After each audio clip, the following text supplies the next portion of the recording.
today, let us listen to the welcome message of our very own DOLE 11 Regional Director and Chairperson of the Regional Tripartite Peace Council, RD Ofelia V. Domingo. Let's give her our virtual applause.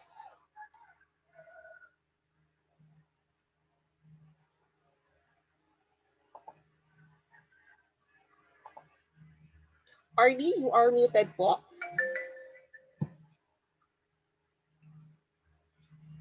Okay, good morning, everyone. Today is the day for our considering as our fourth quarter meeting, at the same time the ITC Summit, which I've been telling you all about in all our ITC meetings, and it's now realized that we are now here together, for this occasion. This is the first virtual summit for RO11, and our theme is mental health awareness, key to stable workplace relationship amidst the pandemic. Despite the pandemic, we are here together, hindi nadadampen yung spirit natin to preserve and to further enhance our relationship, both labor, management, and government. Tripartism is very important in our economy, important in our relationships, between labor, management, and government. So today's ITC Summit brings all of us together, 144 participants to this summit, and we are not, as I said, dampened by this pandemic, because we need to have a legacy to give to we have to have a legacy. The legacy is for us to show our care for each other, to show that amidst the pandemic, we are one in making this region a peaceful and peaceful region. So we have here, God says that He cares for us. And when we trust God, He trusts and blesses us over and over. So let us continue to trust God that He cares for all of us. In fact, we're supposed to have problem with regards to the brownout that will happen. But in God's grace, with God's grace, we're able to request our friend from the Davao Light na wag na muna tayong wag muna mag-brown out dito sa area natin because we are having this ITC Summit. Ano po ang ating objective po ng IT Summit? As I said, it's a way of bringing us all together to be united in one purpose, and that is to ensure that our relationship is preserved, that we'll have a peaceful relations between labor management and government. We'll be able to learn, we know that this pandemic has caused us so much fears, anxiety, and it affects our lives so much. So that's why we need, not only, we have been taught about, are we very careful? I mean, the government has been telling us to follow strict health protocols. That is physical. But it does not, but there's one area in health and safety that we also have to consider, and that is our mental health. So mental health does not mean that sira-sira ulo, or mental health does not mean that we have problems with regards to kailangan natin pumunta sa psychologist. In our everyday life, we suffer fears, anxiety, depression. So we would like to share with you some of the tips, or how can we preserve the relationship in the workplace by being aware of mental health issues. So, but most important is we lift ourselves to God. Let our fears be changed to faith. Our worries change to worship. So let's continue with this as we continue with this celebration of the Christmas, no? Kasi malapit na po ang Christmas, and I wish everybody a Merry Christmas and a Happy New Year.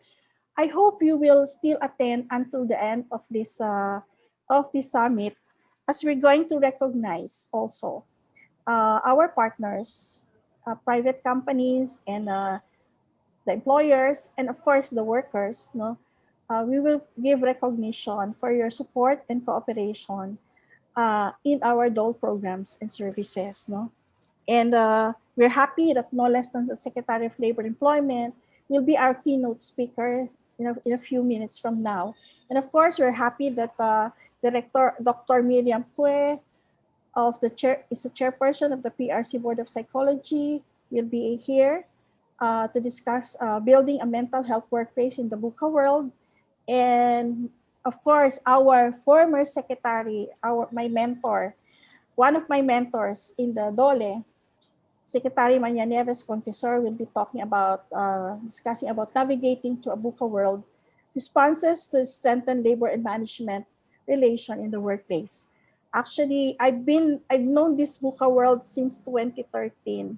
When Secretary Nieves Confessor became our speaker in one of the leadership training that we had.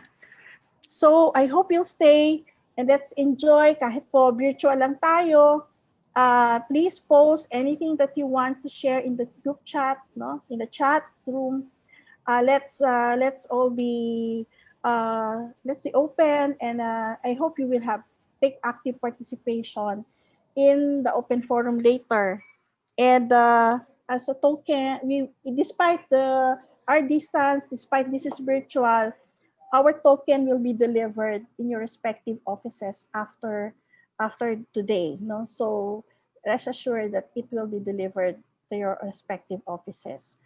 Please enjoy our virtual summit. I hope you learn from this virtual summit. Let's entrust our cares to God, and let's celebrate this season of Christmas by giving ourselves, giving our time, giving what we have, share what we have to all the people that needs our love, affection, and care. So with that, we welcome you all to this Industry Tripartite Summit, and I hope I was able to make clear of why are we here and what's the reason why we are having this ITC Summit. So thank you and good morning, everyone.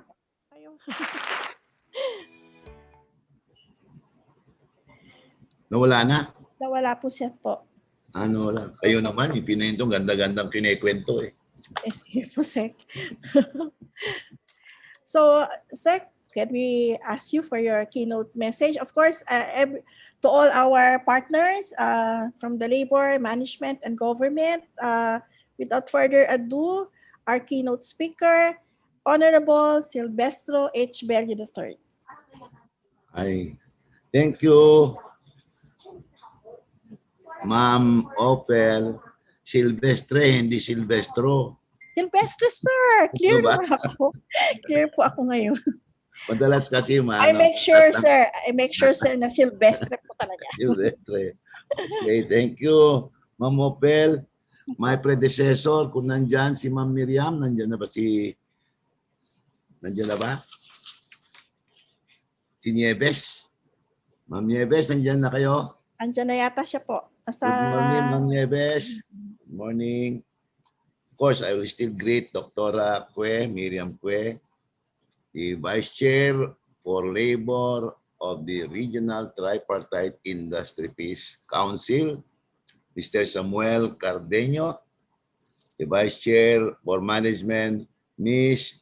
Rachel Ginan, the respective Labor and Management Vice Chairpersons, the officers and members of the different industry tripartite councils of Davao Region, as well as the TIPCs of Davao City and Davao Occidental, the members of the DOLE Regional Coordination Committee, my colleagues from the different agencies, distinguished guests, resource persons, and my dear fellow workers in the department, ladies and gentlemen, Magandang umaga po sa ating lahat. Mayong buntag sa atong mga kaigalan diya sa Davao. First, allow me to congratulate Dole Davao Region and the RTIPC for this first regional virtual summit for the industry tripartite councils. This meeting platform forms part of the new normal in the face of the COVID pandemic.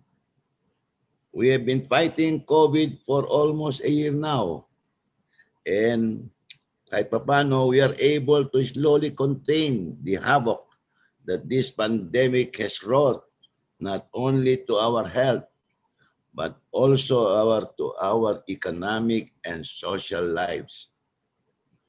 But this war cannot be won by government alone. The fight for survival is a shared responsibility.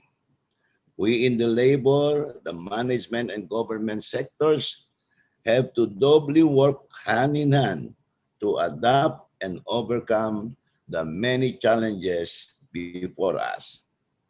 If you recall, in pre-COVID days, we gave importance to workplace and social relations. We were so fond of spending company together activities, team building, company parties, small group discussions, and other means to connect and build healthy relationships in the workplaces. But those social activities are already things of the past. They are now restricted. Under the new normal, we are restrained to shake hands. We are prohibited from conducting large gatherings, and worse, we are restricted from hugging friends, especially beautiful friends and acquaintances, both old and the new. We have to physically distance ourselves from one another.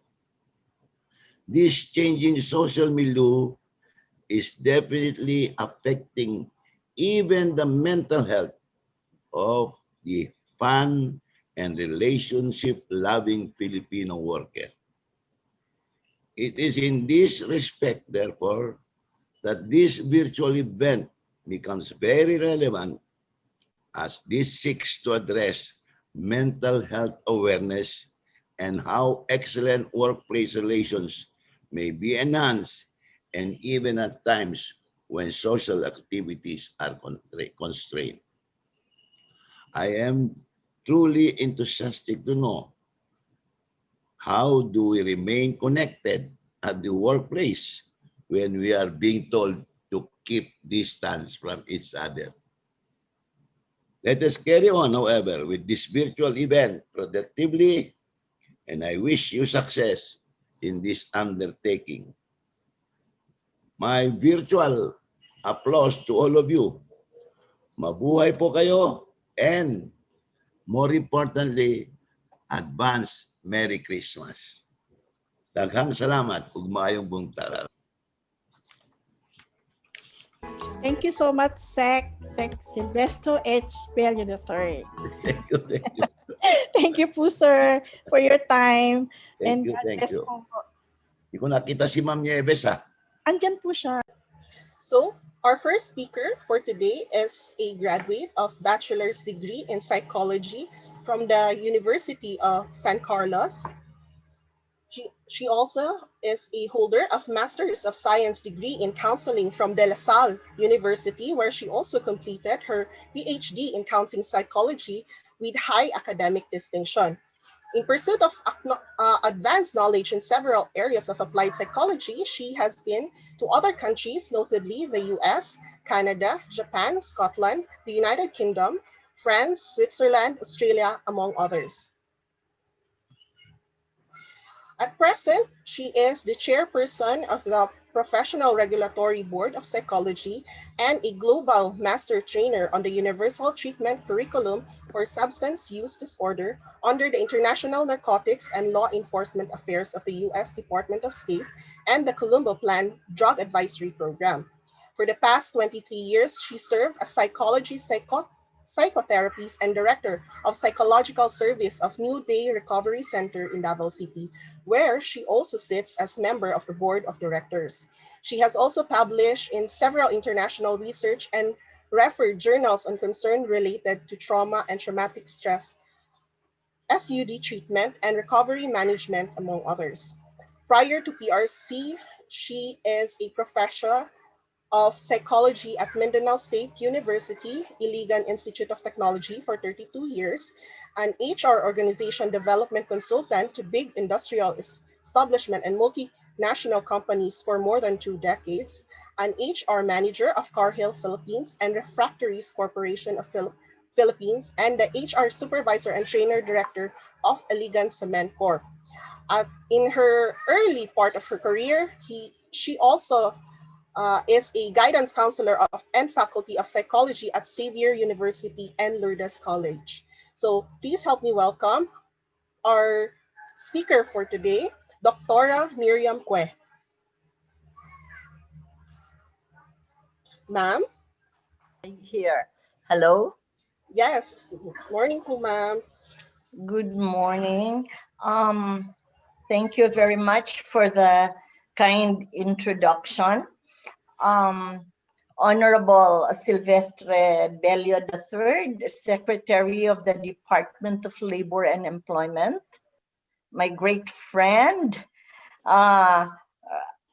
Regional Director Ofelia B. Domingo, CESO 3, Regional Director of Dole 11, and Chairperson of the Regional Tripartite Industrial Peace Council, Mr. Samuel Cardenio, Vice Chairperson for the Labor Sector of the Regional Tripartite Industrial Peace Council, Ms. Rachel Guinan, Vice Chairperson for the Management Sector of the Regional Tripartite Industrial Peace Council, to all the officers of the DOLE who are with us in this webinar today, and of course, all our participants. You know who you are. You are of very much value to the DOLE, and your presence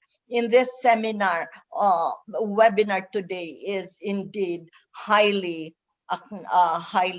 acknowledged. So it is my sincere hope that this brief discussion on building mental health in the workplace in a VUCA world will at least give valuable information that will be of value to your respective companies and to what you are doing right now.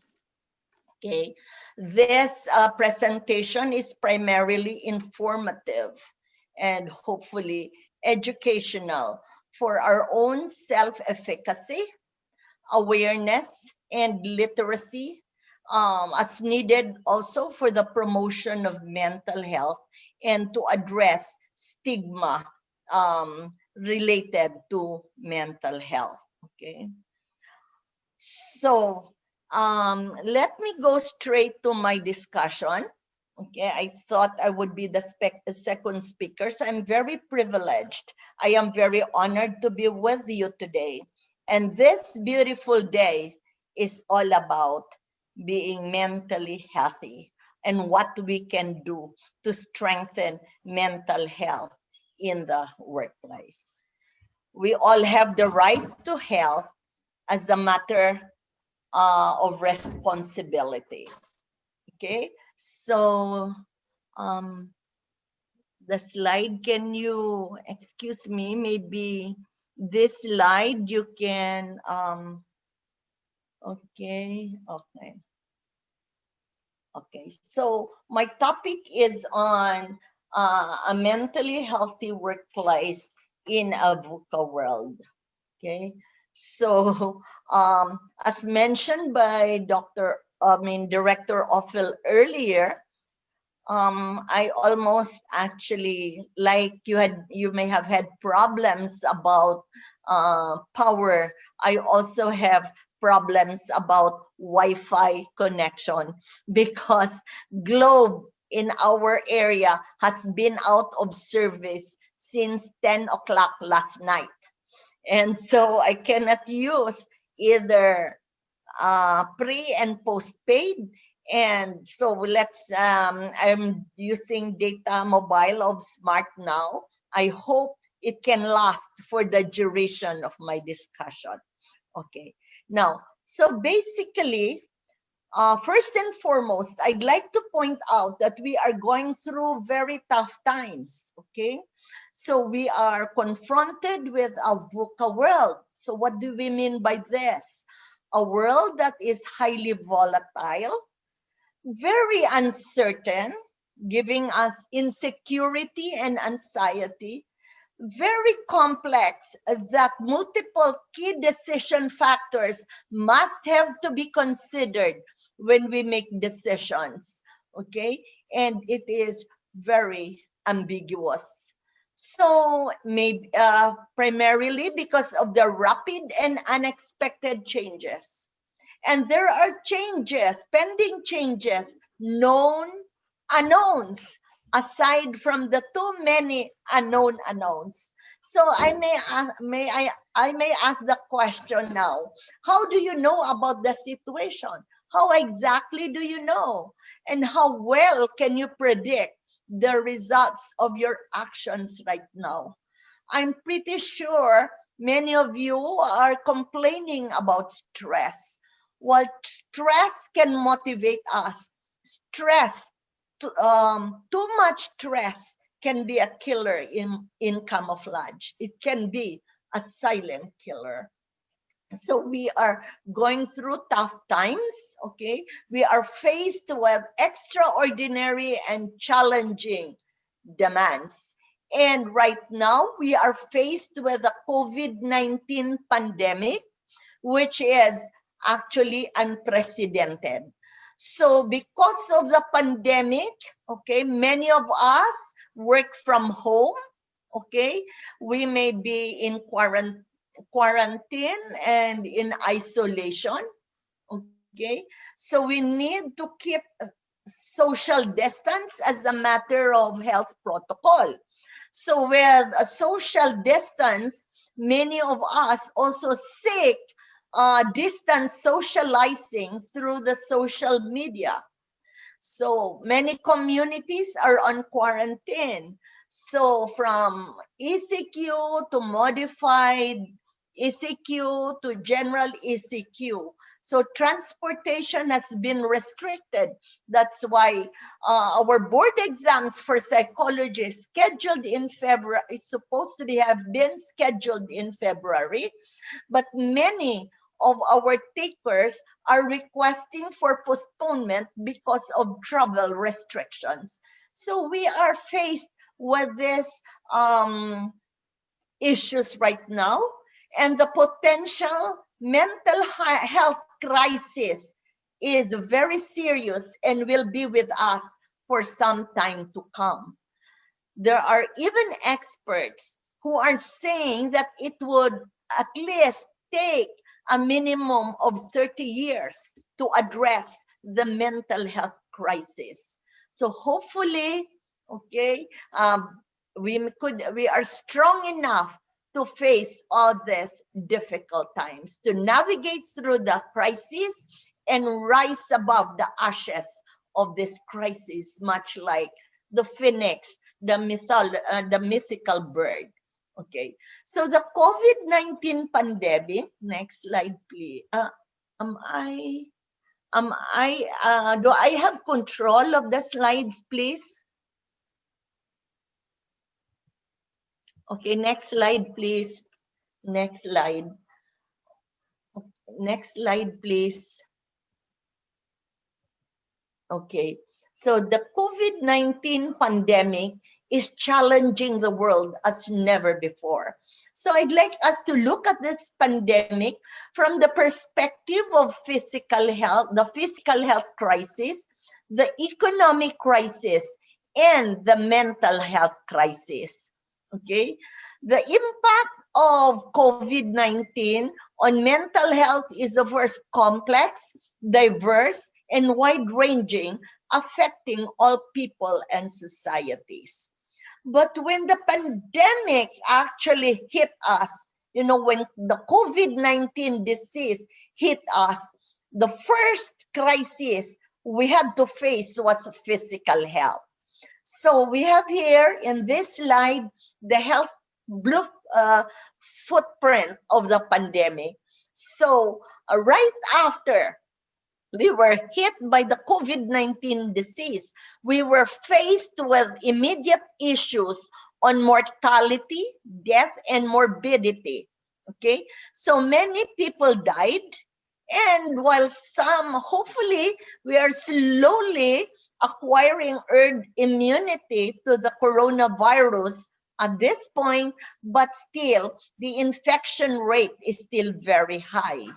Okay, the number of deaths may have lessened a bit, but infection rate is still going up. It has spiked up and is in fact expected to spike up further still towards Christmas. So with the immediate mortality and morbidity issue, sometime in the early part of March, April, May, and June, we had problems with post-recovery issues in many of our intensive care units, so that people who needed to be at ICU were restricted. People with urgent non-COVID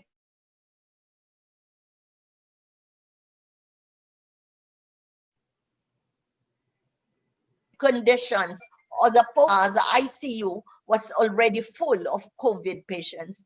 And then the third wave came with the impact on interrupted care of chronic conditions, like many of our friends and family members who may have been suffering. Okay, so we are facing difficult times, very challenging times, and we live in this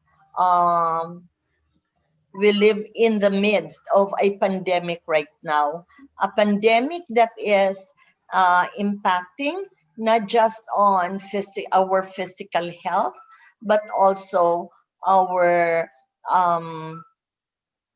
economic life as well.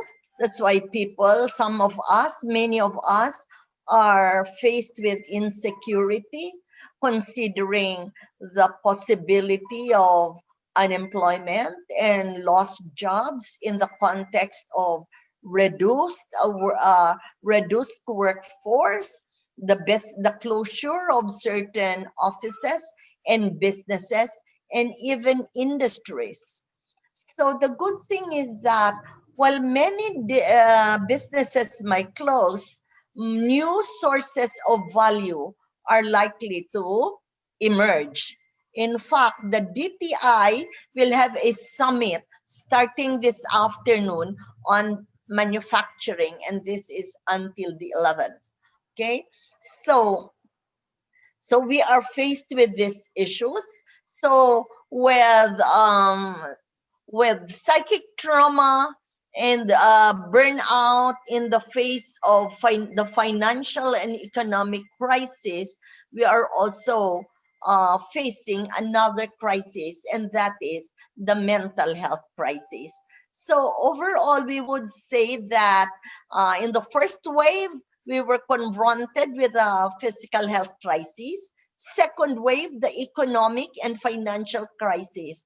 And today, the third wave, we are facing the mental health crisis.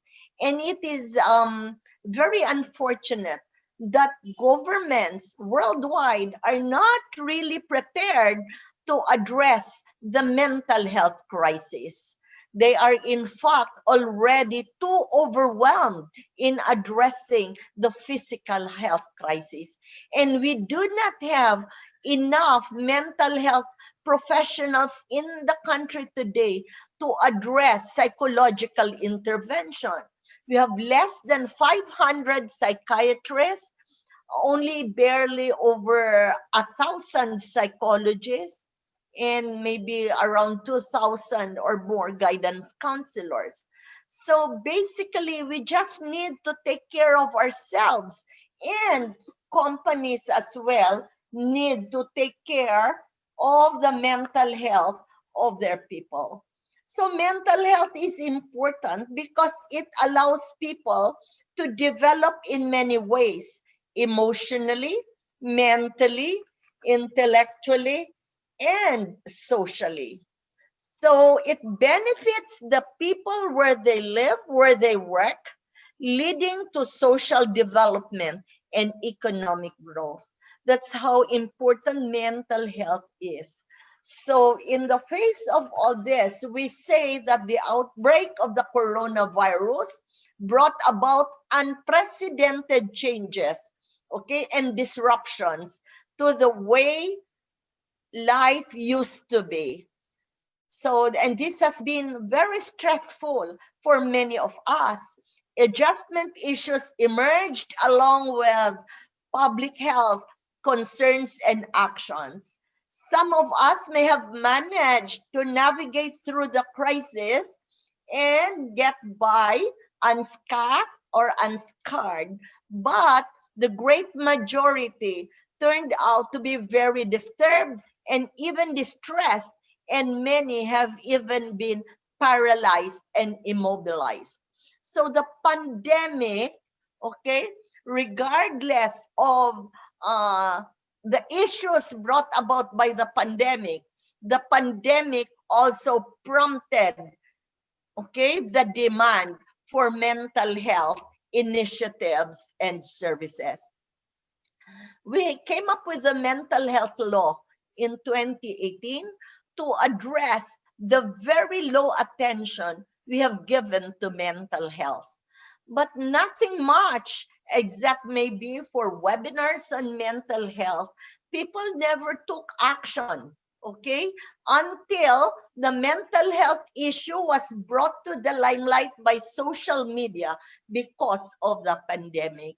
Next slide, please. So, with COVID-19 and the lockdown experience, okay, many people were experiencing these psychological effects. Next slide, please. Stress and anxiety, which includes uncontrollable worries, okay, safety, okay, to say safety of health and self, okay, and then of course somatic complaints and palpitations, hypervigilance, changes in energy and sleeping patterns, panic among those with chronic conditions.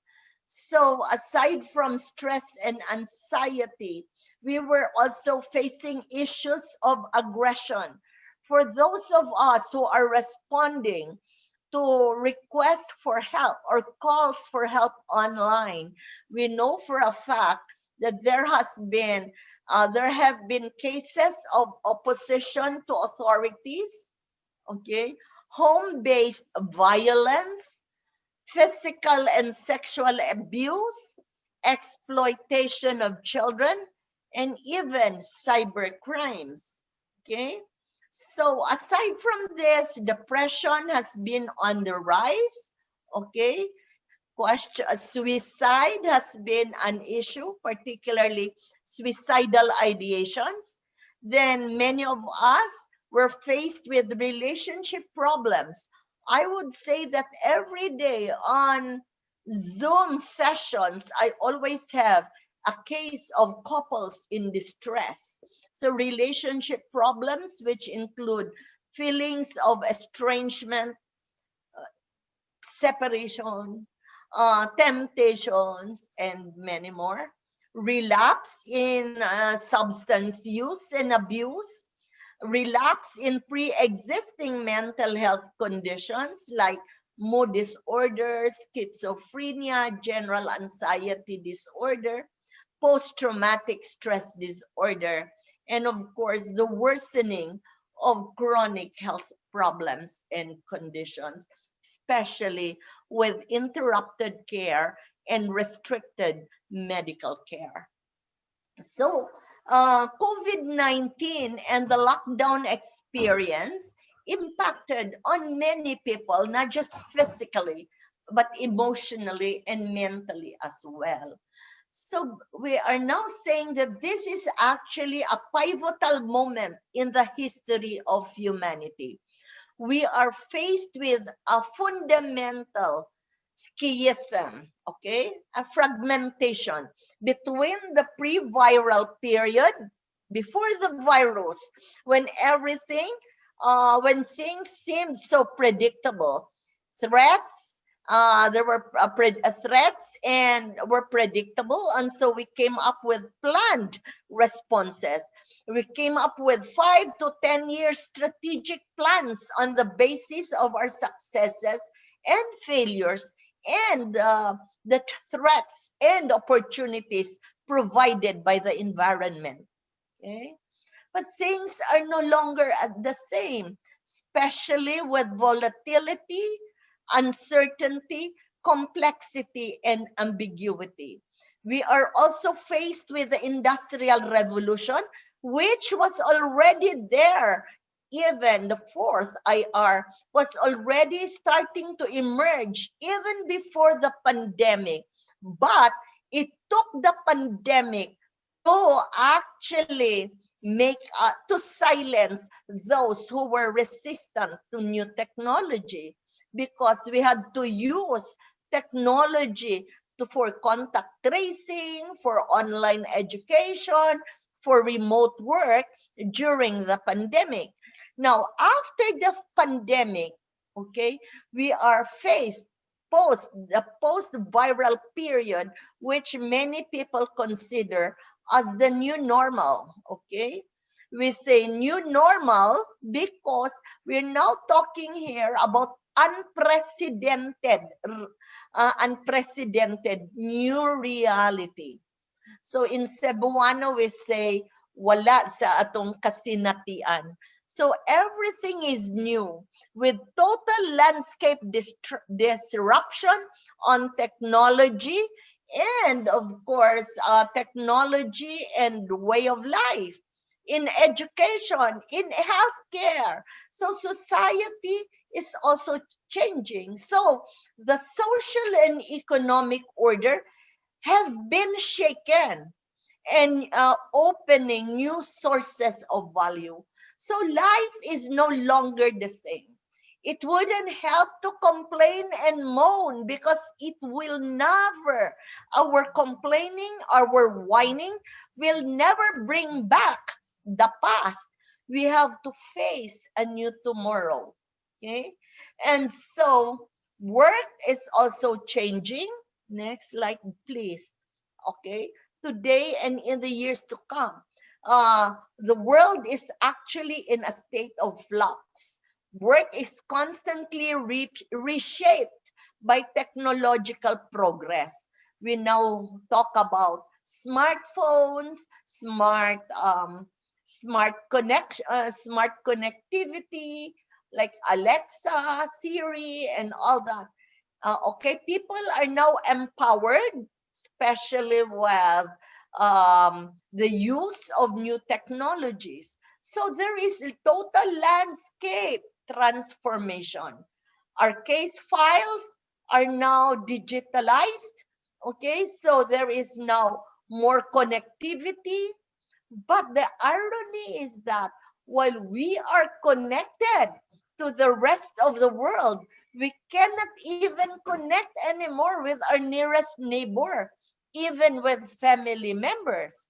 So mom talks to the child via texting, even if the child is only next room.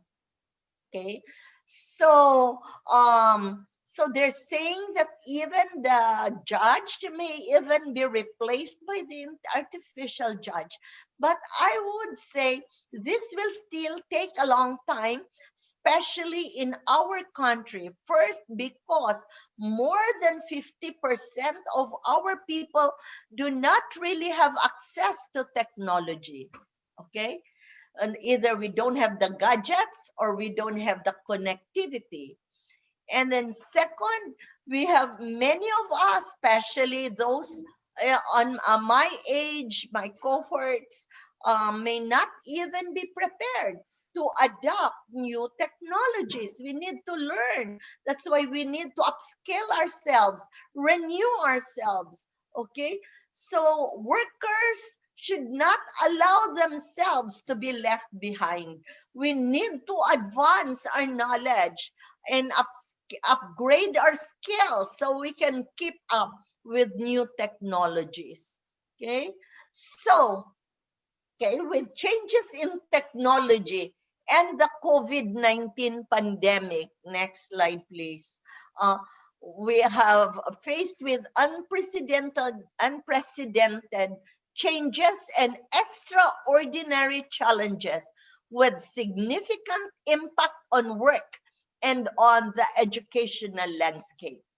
So every country, not just the Philippines, is presently implementing plans and procedures on how to contain the virus, but the infection rate is still rising. Many of us now work remotely from home, but many complain because we could no longer put boundaries between home life and working life. Okay, while working remotely, a child is crying for help with his modular education. Classrooms are closed, and so to sustain and provide quality education despite the lockdown and community quarantine, the new normal means online education, online learning. But then again, how many have the gadgets? How many have the competence to do this? So some of us may be well adjusted to the new norm, but there are still many others left grappling and groping to survive even the most basic of this time. So not everyone has the capacity to go online. Not all have internet connections, as I already mentioned earlier. So what are the mental health challenges today in the face of the crisis and changing technology? So definitely we're talking here about jobs which are threatened. Okay, jobs are threatened and no one expects recovery soon enough. Okay, so people are getting insecure because of the importance of work. Okay, loss of job could mean loss of income, loss of social status, loss of social connections, and even loss of the very important things money can buy. Okay, increase in the symptoms of stress, depression, and anxiety stemming from fear and uncertainty, violation, and loneliness. And so we are faced with the worsening mental health condition, especially, okay, for those who are vulnerable because of pre-existing mental health conditions. The difficulty today of accessing medication and treatment, and the increased need for psychological support. The coronavirus does not discriminate people. We know that, okay? And so the pandemic and subsequent quarantine has actually triggered a complex emotional response, which may be new or even unfamiliar. At the same time, not everyone has access to technology, nor is everyone prepared to work in this era, okay, to fit in with technology. So digital learning on one hand, digital work on one hand, and then the pandemic on the other. How much can we take? So how half of the world, as next slide, please, as I mentioned earlier, okay, has no access to the internet. So under the emerging canon of disruptive technology and under the heavy spin of the onrush of progress, we are facing what the Australian economist calls creative destruction, which is actually grim for those who are creatively destroyed. So coping with the crisis is something we can address, but coping with emerging technology is another issue. Okay? So, and there are also issues related to technology, like excessive use, next slide, of social media. Okay? Because we think it is harmless distraction. Okay, so we aside from this, okay, we are afraid of missing out on information, so we spend most of our time on social media, even sacrificing sleep, although we say it's our only way of killing time, because it's the only means we can connect with friends and family and get the information we need. And yet, when we are on social media, there is increased, what we call increased attack surface area. For example, okay, we cannot bring home all our friends, right, and acquaintances. But today, we bring home all of them on our phone. Our acquaintances become acquainted with each other, increasing their connections to everything that we do. So people inform you even if you don't bother or even if you don't need information. So there is prolonged, repeated exposure to information. Ha- That's why it is very difficult to think and act when you communicate in real time because of the complexity of information. And even harder to take things back when you do a wrongdoing. It's very difficult. Okay, words, our words, our actions are immortalized on some remote computer. Aside from all this, next slide, please. We are also confronted with natural disasters and calamities. We just had enough of um, Super Typhoon Ulysses and the typhoon prior to this.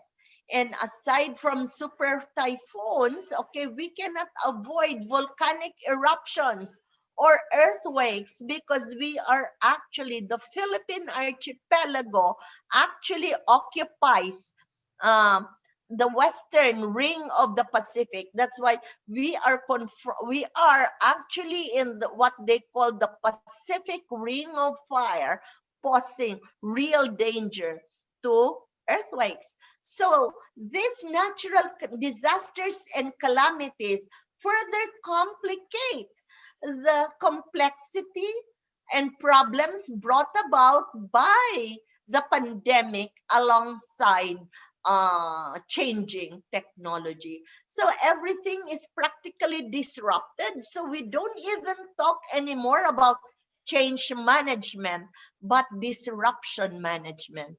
And in the face of all this, next slide, please, people are suffering. Mental health is at risk.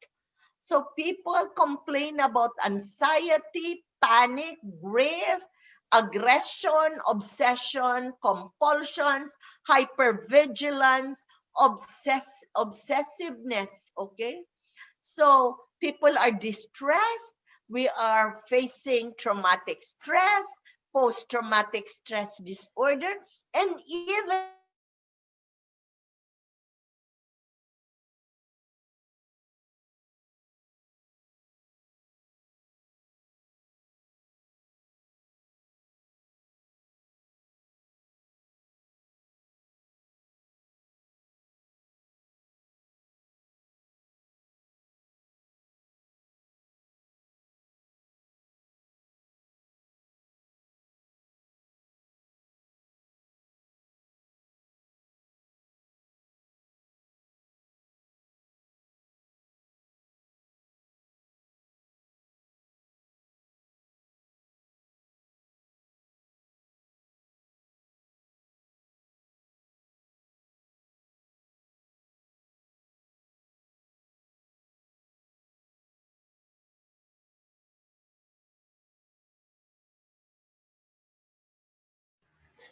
Okay. We'll trying to contact po si Ma'am Dr. Cuerpo, no? Okay. I'm Yes here. po. So it's my connection is very unstable po. Okay, so basically mental health, we say, next slide please. We say that mental health is less dramatic than physical pain, but it is more common and also harder to bear. Harder to bear and more difficult to diagnose because it takes longer to establish the symptoms for mental health issues. Some are often more difficult and not easy to distinguish from problems at work. And mental health problems are usually long lasting, and the risk of relapse is very high, higher than physical health issues. Now let's move on to the workplace. Okay, so we are faced with significant problems in the workplace. Okay, we are faced with significant stress, faced with harmful physical and emotional responses that occur when there is a poor match between job demands and the capabilities, resources, and the needs of the individual worker. Okay, let's admit it. We have been trained many years ago and then educated years ago. At 65, I would say that I finished college more than 45 years ago, and even my doctoral training more than 40 years ago. Okay, so so things have changed. Although in the field of intervention, nothing much has changed. But for those using technology significantly, job demands have changed. And so we need to match, okay, the emerging job demands, changing job demands, and the capabilities of the worker, his resources, okay? So, and his very own needs. So if these do not match, okay, he experiences distress. That is the emotional and physical strain caused by our response to the pressures of the outside world. Now, stress, however, cannot really be avoided because it is part of everyday situations. It is part of life, okay? And it has the potential to upset our well-being. So instead of avoiding stress, we need to learn how to manage stress. Okay, next slide. As I mentioned earlier, stress can be a silent killer. A little stress can give us a competitive edge, definitely. But too much stress can have harmful consequences like insomnia, sleeping difficulties, headaches, and in the most severe cases, a heart attack or a stroke or even an urge to commit suicide. Okay, so this next slide, please. This is the stress performance connection. So if you look at the vertical line, we have performance from low to high. On the horizontal plane, we have low to high stress. Okay, so with minimal stress, people tend to be inactive. I'd rather sleep. Kaya ko naman yan. Mamaya ko na yan gagawin. So a little stress can make us alert. Okay, moderate stress can optimize performance, but when stress is too much, we run the risk of exhaustion, especially with anxiety and disorganized thinking. So that when stress is too much, too high, we may suffer from burnout or exhaustion, which can even be a permanent condition. That's why we need to manage stress and keep it at optimal levels so as to optimize performance. Now, when we talk about why are our employees stressed, so these are some of the psychological distress experienced by many of our workers. One, next slide please, is excessive workload, okay, or unpleasant tasks, things we don't normally like doing, but we can't find any other job. Lack of participation and control, okay? So meaning we do not hold positions of responsibility. We're not managers. So many of us complain from lack of participation and control over important resources in the work situation. Many of us find our jobs monotonous, or there may be those faced with role ambiguity or conflict.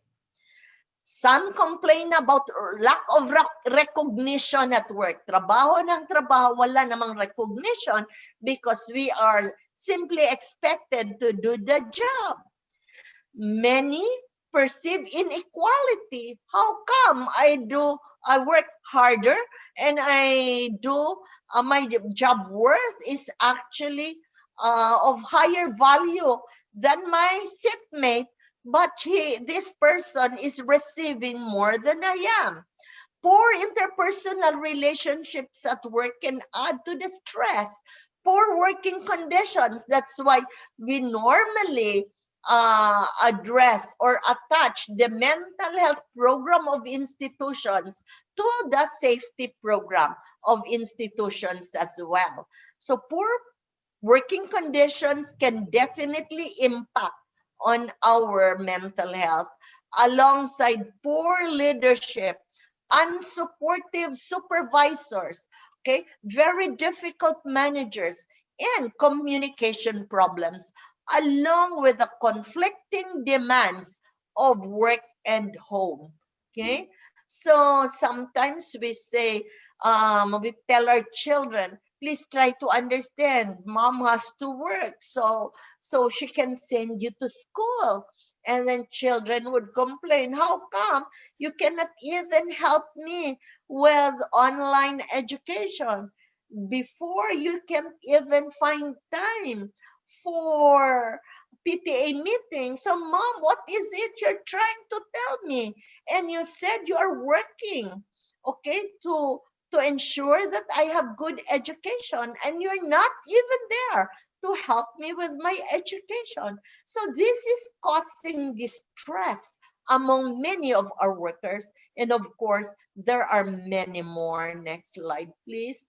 So overwork leads to unhealthy employees, just as underwork can be very disturbing to very competent employees. And so there is an ill matching of job requirements and skill sets. There could be lack of training and to the new job demands. And so we have employees who are actually overstressed and more likely to get sick with high. That's why absenteeism and sick leaves are on the rise. Okay, stressed out workers typically have higher turnover rates. Okay, they transfer from one company to the other. They don't know what to do than healthy workers. And employees can only work at unhealthy levels. So if we feel unhealthy, we find our jobs unhealthy, please realize that we can only work for so long before we get completely disenfranchised and disengaged or unmotivated and leave the organization, or worse, quit on our jobs, okay, just because we still need the pay, but we are not responsive anymore to what is needed. And this leads to higher costs associated with recruitment and turnover. Now, please realize as well that employees who develop negative feelings towards the workplace can quickly influence co-workers and bring down the satisfaction levels of everyone around them. So that is the problem. That's why it is our responsibility, those of us in leadership positions, to manage mental health in the workplace. or put up at least a mental health program in the pursuit of a mentally healthy workplace. So encouraging and assisting employees to maintain a healthy work-life balance is vital to their health and that of the organization. So closely interwoven with stress is the issue of burnout. Okay, burnout, next slide please, is not a diagnosable mental health condition. It is a psychological phenomenon that is identified and described with research literature on occupational stress. It is a syndrome of emotional exhaustion. Talagang ano na, parang di na kaya, you are actually too weak to respond to the demands of the job anymore. So you get disengaged, okay? So it is distinguished from occupational stress in that it is more specific. Like occupational stress is more specific in contrast to burnout, which is a sense of disengagement at work. Okay, now with stress and burnout, the research is replete with evidence pointing out, next slide please, that there is a rise in the use of alcohol, substances, and other drugs. So there is now a rise in alcohol use and dependence. The relationship between stress and alcohol dependence is very well documented. And work stress, okay, has been found to by research that work stress suggests on work stress that alcohol use to manage stress and sadness is actually notably high. Okay, to experience psychological numbness, but right after when the intoxication is over, we are back to square one. So to survive in the workplace and succeed in this VUCA world, can we go fast on the slides, please? So for the next speaker, we must learn to manage our stresses most effectively.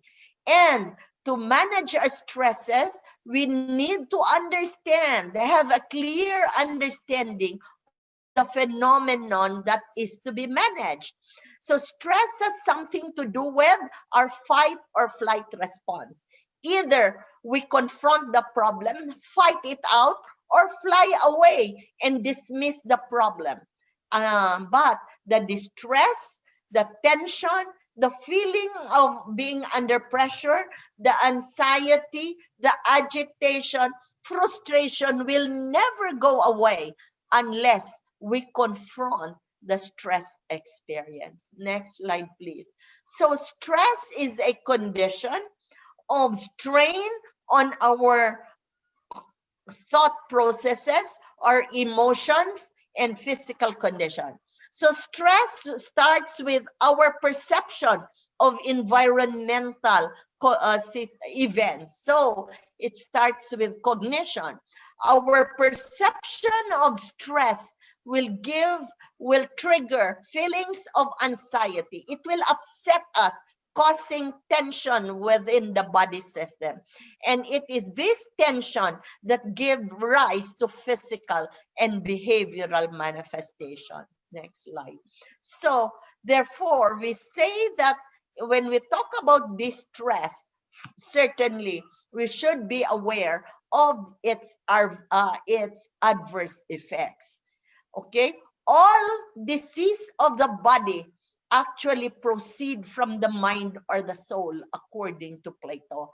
That's why, according to the World Health Organization now, there is no health without mental health, because stress and poor mental health actually determines the point at which we find ourselves sliding down the slope from health to distress, to illness and disease.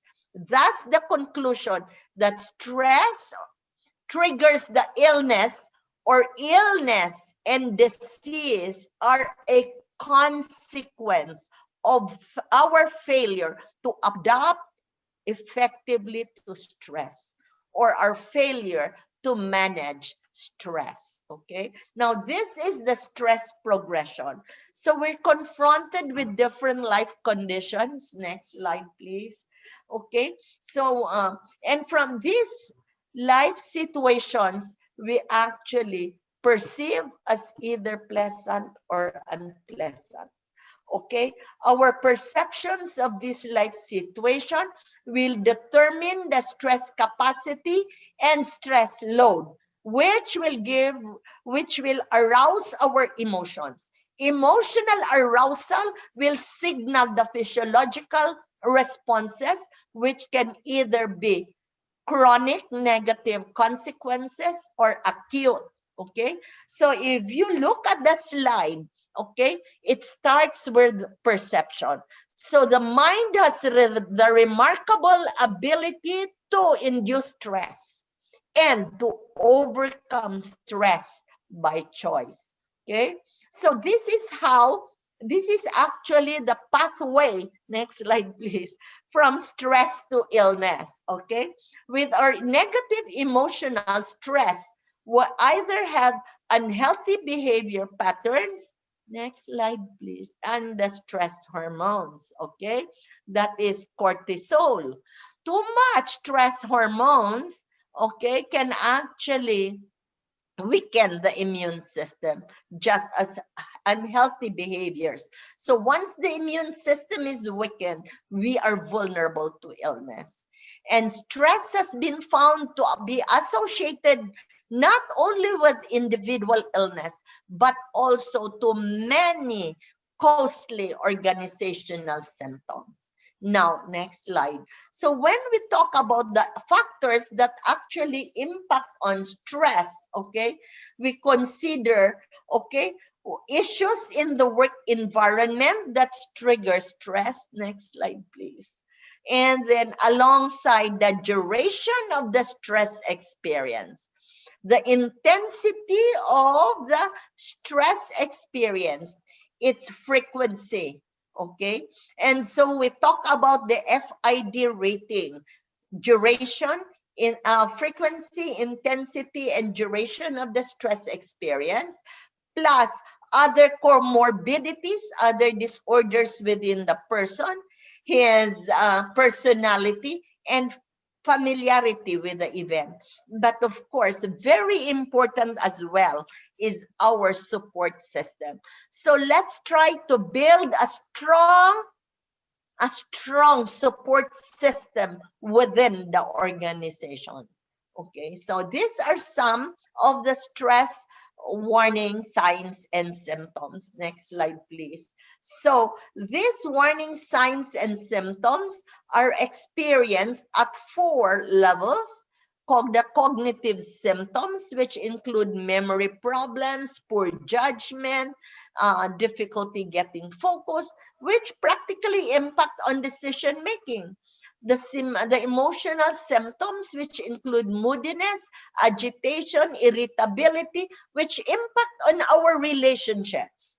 Physical symptoms like diarrhea or constipation, because tension builds up in the stomach. Okay, even the loss of sex drive on young people. Okay, so frequent colds, so which makes us vulnerable to infection and illness. And of course, the behavioral symptoms like too much eating or tension eating, sleeping little or too much, okay, procrastination, using alcohol, nervous habits, okay. So all this impact on our performance.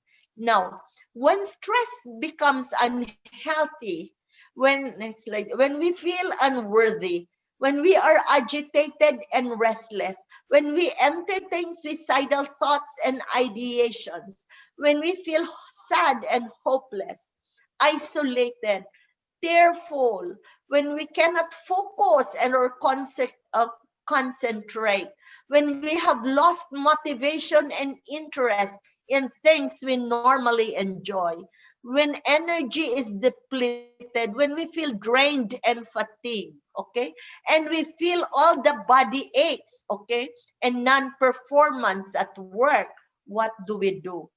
Wash it clean. Okay, look at the red. That's the acronym. So wash it clean. How do we wash it clean? Learn to manage the stress experience.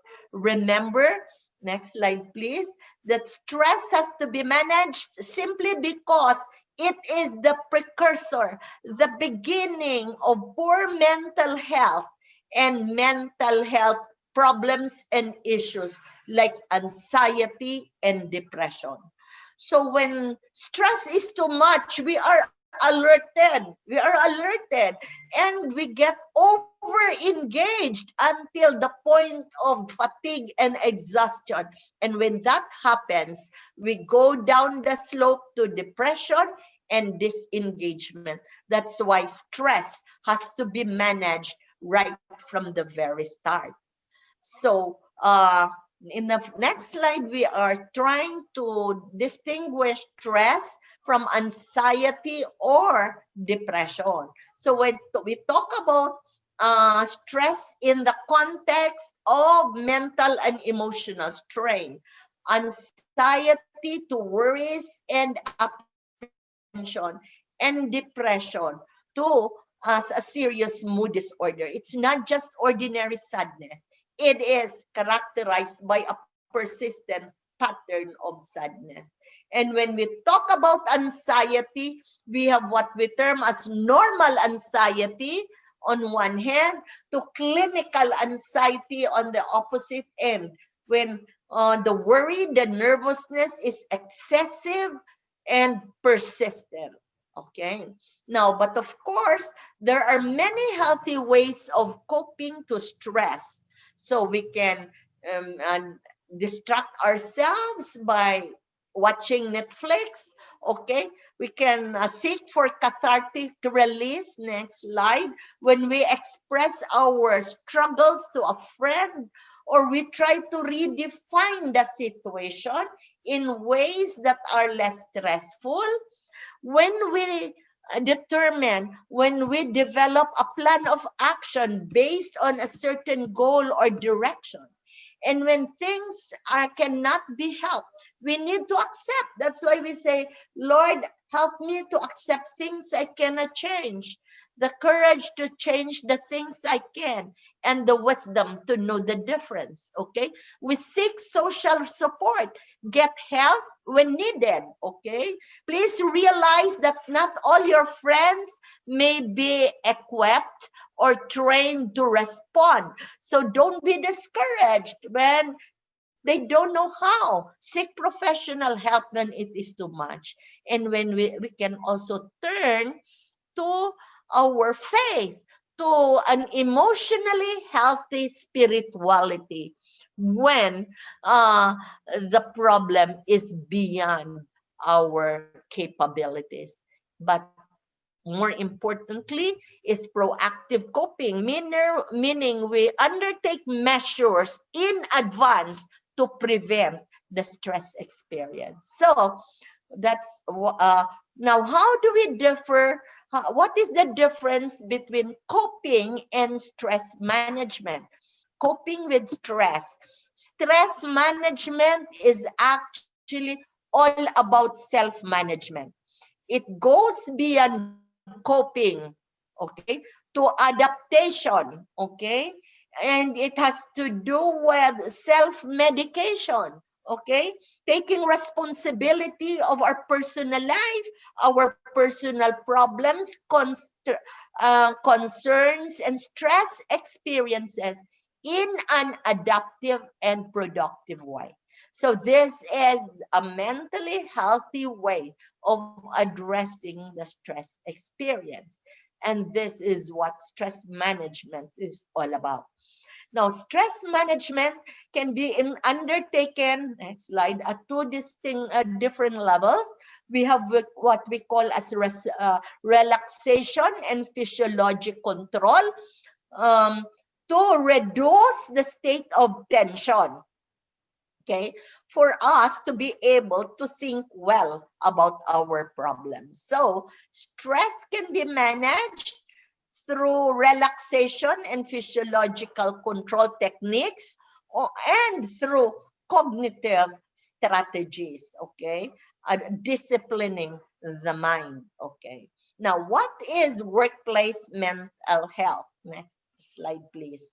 Now, living with mental illness not only means making the effort to manage it personally, but also finding ways to cope with how it can affect those who are in our lives, the people we work with or the people we live with. So many of us do not find the support we are seeking in the workplace. And in many cases, may even stop working due to the impact of stigma. That need not happen. That's why part of our responsibility when we talk about mental health care is advocacy, promoting mental health and addressing issues related to stigma.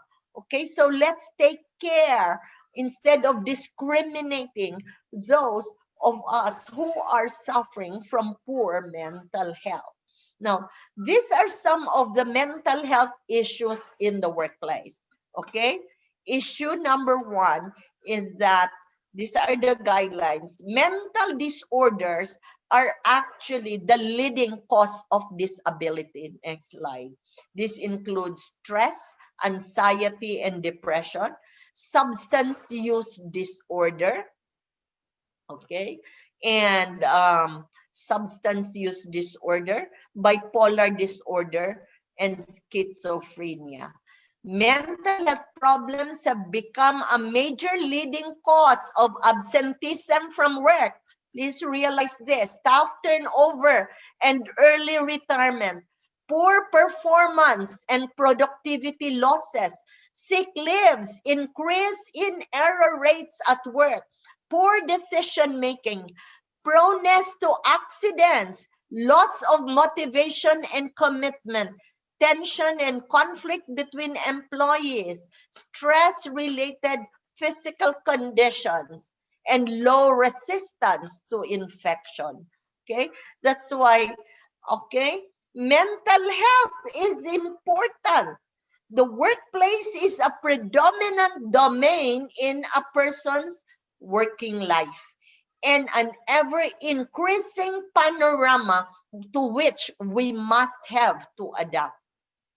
So nothing is more stabilizing than a secure and satisfying work and a mentally healthy workplace. So promoting mental health in the workplace is, however, a combined effort of employers, managers, and employees to improve the health and well-being of everyone at work. So employers nonetheless have a role to play in managing mental health at work and in strengthening positive mentality. So aside from mental health disorders as the leading cause of disability and mental health problems as the leading cause for many of and practically almost all of the issues at work, mental health, third issue is that mental health disorders, next slide, affect individuals and their employment much beyond economic issues. People with mental disorders suffer from stigmatization, social exclusion, and barriers in obtaining equal opportunities at all levels of life. The VUCA world and its impact on job markets are likely to complicate problems in employment and the quality of life of people with mental health issues. So job loss and risk of unemployment means loss of income, loss of status, loss of social contact, and social withdrawal, which is associated with the increased rate of harmful stress, anxiety and depression, psychotic disorders, and even premature death from suicide. That's why we really need to address mental health. And what are some of the manifestations of health issues in the workplace? So people complain about being sick, being tired, so they dread going to work. Okay, they cannot sleep, they worry and are anxious. Okay, so anxiety, time management, fear is also very rampant, a rampant complaint. Now, what is mental health? Next slide, please. Mental health is a state of well-being in which an individual realizes his or her abilities to cope with the normal stresses of life. It has to do with our ability, regardless of life's difficulties. Mental health has to do with our capacity to develop ourselves, work productively and fruitfully, connect with others, and build wholesome relationships, get involved with community life and its activities. So mental health is a condition, okay, that impacts on each and every one of us. It can be a permanent condition. It is not a permanent condition, however, okay, as we will learn later. And it can even get better or even worse. Now, so when we speak of mental health, however, we talk about the interplay, next slide, the interplay of various causative factors, genetics, environment, and the psychological drivers within each and every one of us. It involves 8 dimensions, which includes emotional wellness, financial wellness, okay, social wellness, occupational wellness, and all these dimensions are interwoven. That's why any problem in any of these dimensions can affect the whole man. Okay, so it is the interplay of several factors. Next slide, please. Now, let me just focus on the 3 important key messages, next slide, on mental health. There is no health without mental health. Studies already suggest that the link between physical illness and mental health, the fact that it occurs together. Cancer has been associated with chronic anger and anxiety. Okay. Depression has been associated with heart disease and chronic stress with diabetes. So one state of mental health can influence the onset or course of physical and mental illness. Second message, he who is healthy is happy. According to John Locke, a sound mind in a sound body is a full description of a happy state in the world. So he who has both has little to ask for.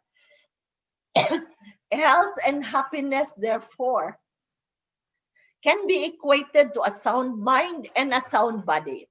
So when people are mentally healthy, when employees are happy, we are very likely to have a happy workplace. So we need to help each other find happiness.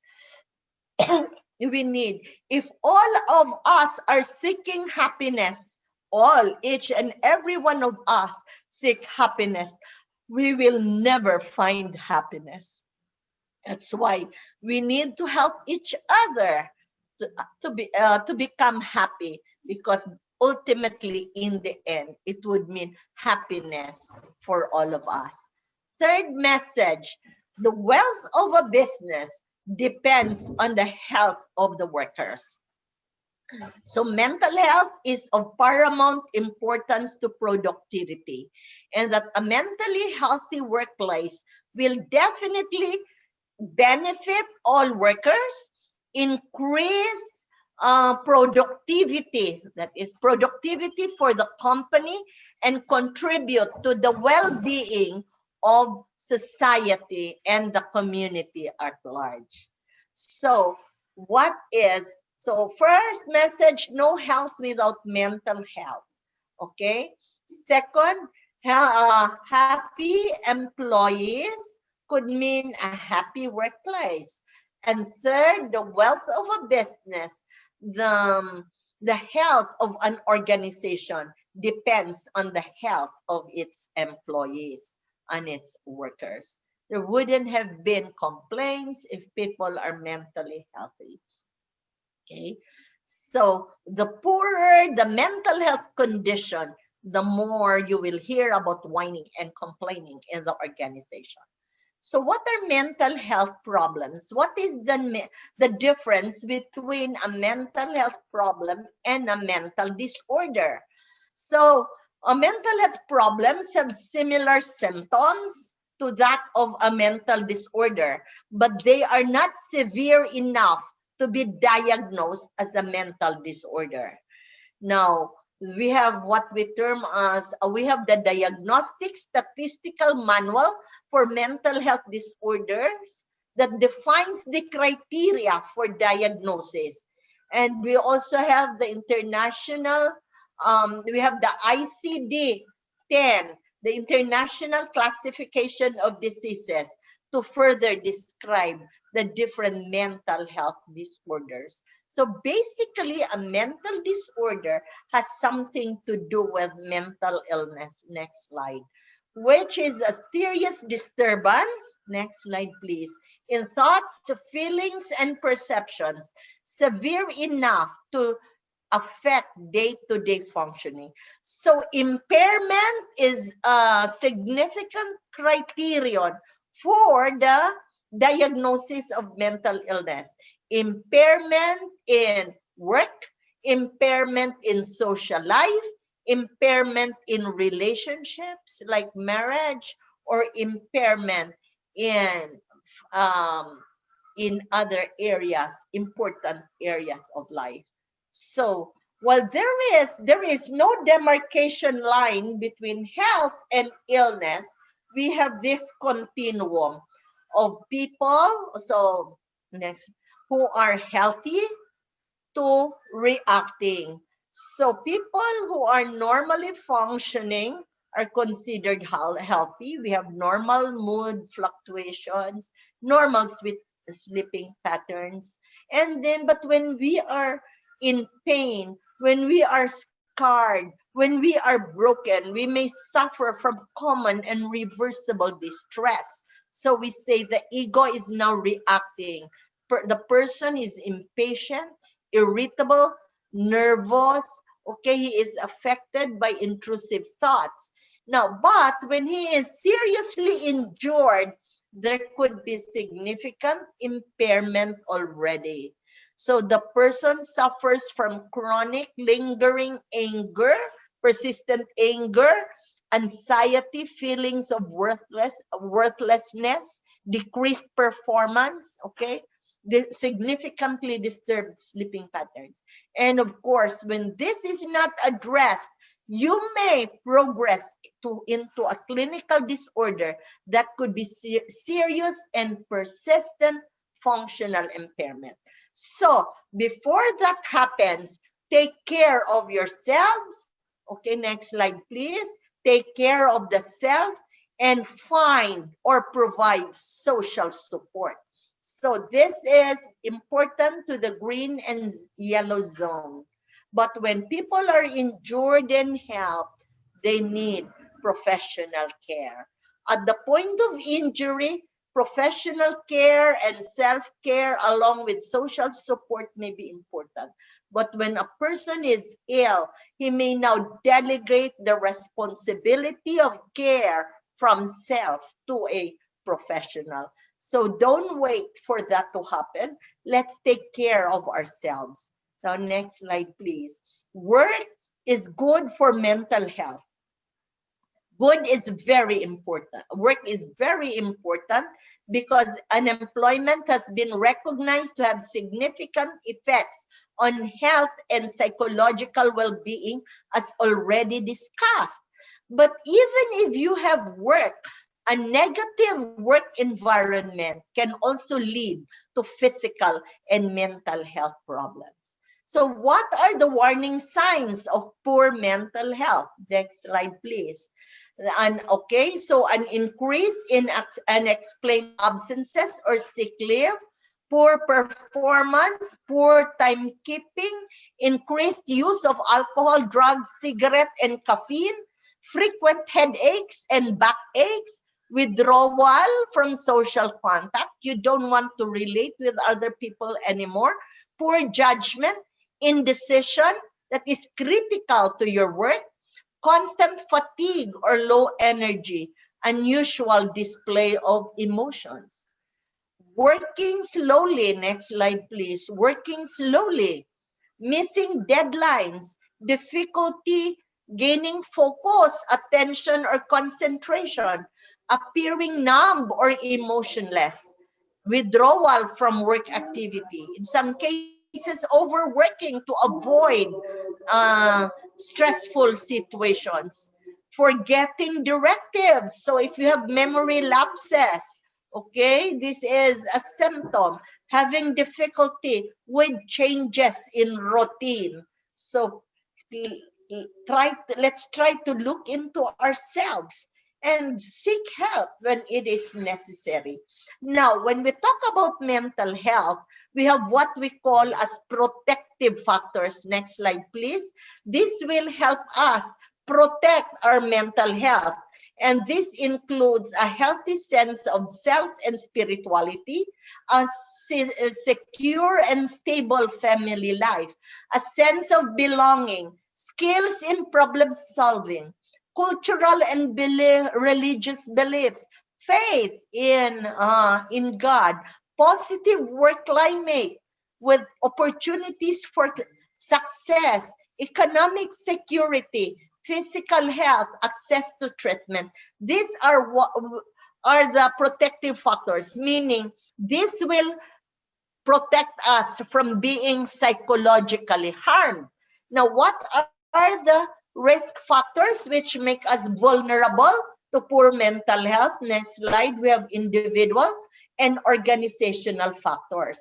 Individual factors include poor self-esteem, poor coping skills, childhood abuse, unemployment, relationship issues and problems. Okay, terminal illness, family history. Organizational factors include poor organization of work, context of work, content of work, the role conflicts, feelings of inadequacy, poor relationships, bullying. These are risk factors. Now, there are many effective ways, actually, next slide, an organization can take to promote mental health in the workplace. So this includes, okay, to establish a healthy workplace, we need health and healthy lifestyle practices, a workplace culture and supportive environment, physical environment and a healthy physical environment, and occupational stress and safety. However, when we talk about preventing and managing stress or mental health, we have to look at this from three different levels. At the primary level, okay, the organization can do something about it. But at the secondary level, this is now the individual's responsibility because the organization cannot address all your issues. You have to seek out your own counseling and training to meet the demands of work and day-to-day life. Now, even you have done everything and there is further deterioration of health, this is now at the third level, which would require treatment or therapy, rehabilitation. That's why part of the mental health program may include return to work policy. So people will be encouraged to address their mental health problems. Okay, so what and how can we do better in a nourishing new world? Next slide, please. This will be just 2 more slides. Full implementation of the mental health law with a focal person at the national and local level. Okay, so we hope to have to establish a mentally healthy workplace as required under Section 25 of RA 1136. Okay. Build and strengthen the information technology infrastructure, the highway for wider reach. Provision of services requires access to the internet. Without the internet, we could have had this. Good and stable connection, strong signals.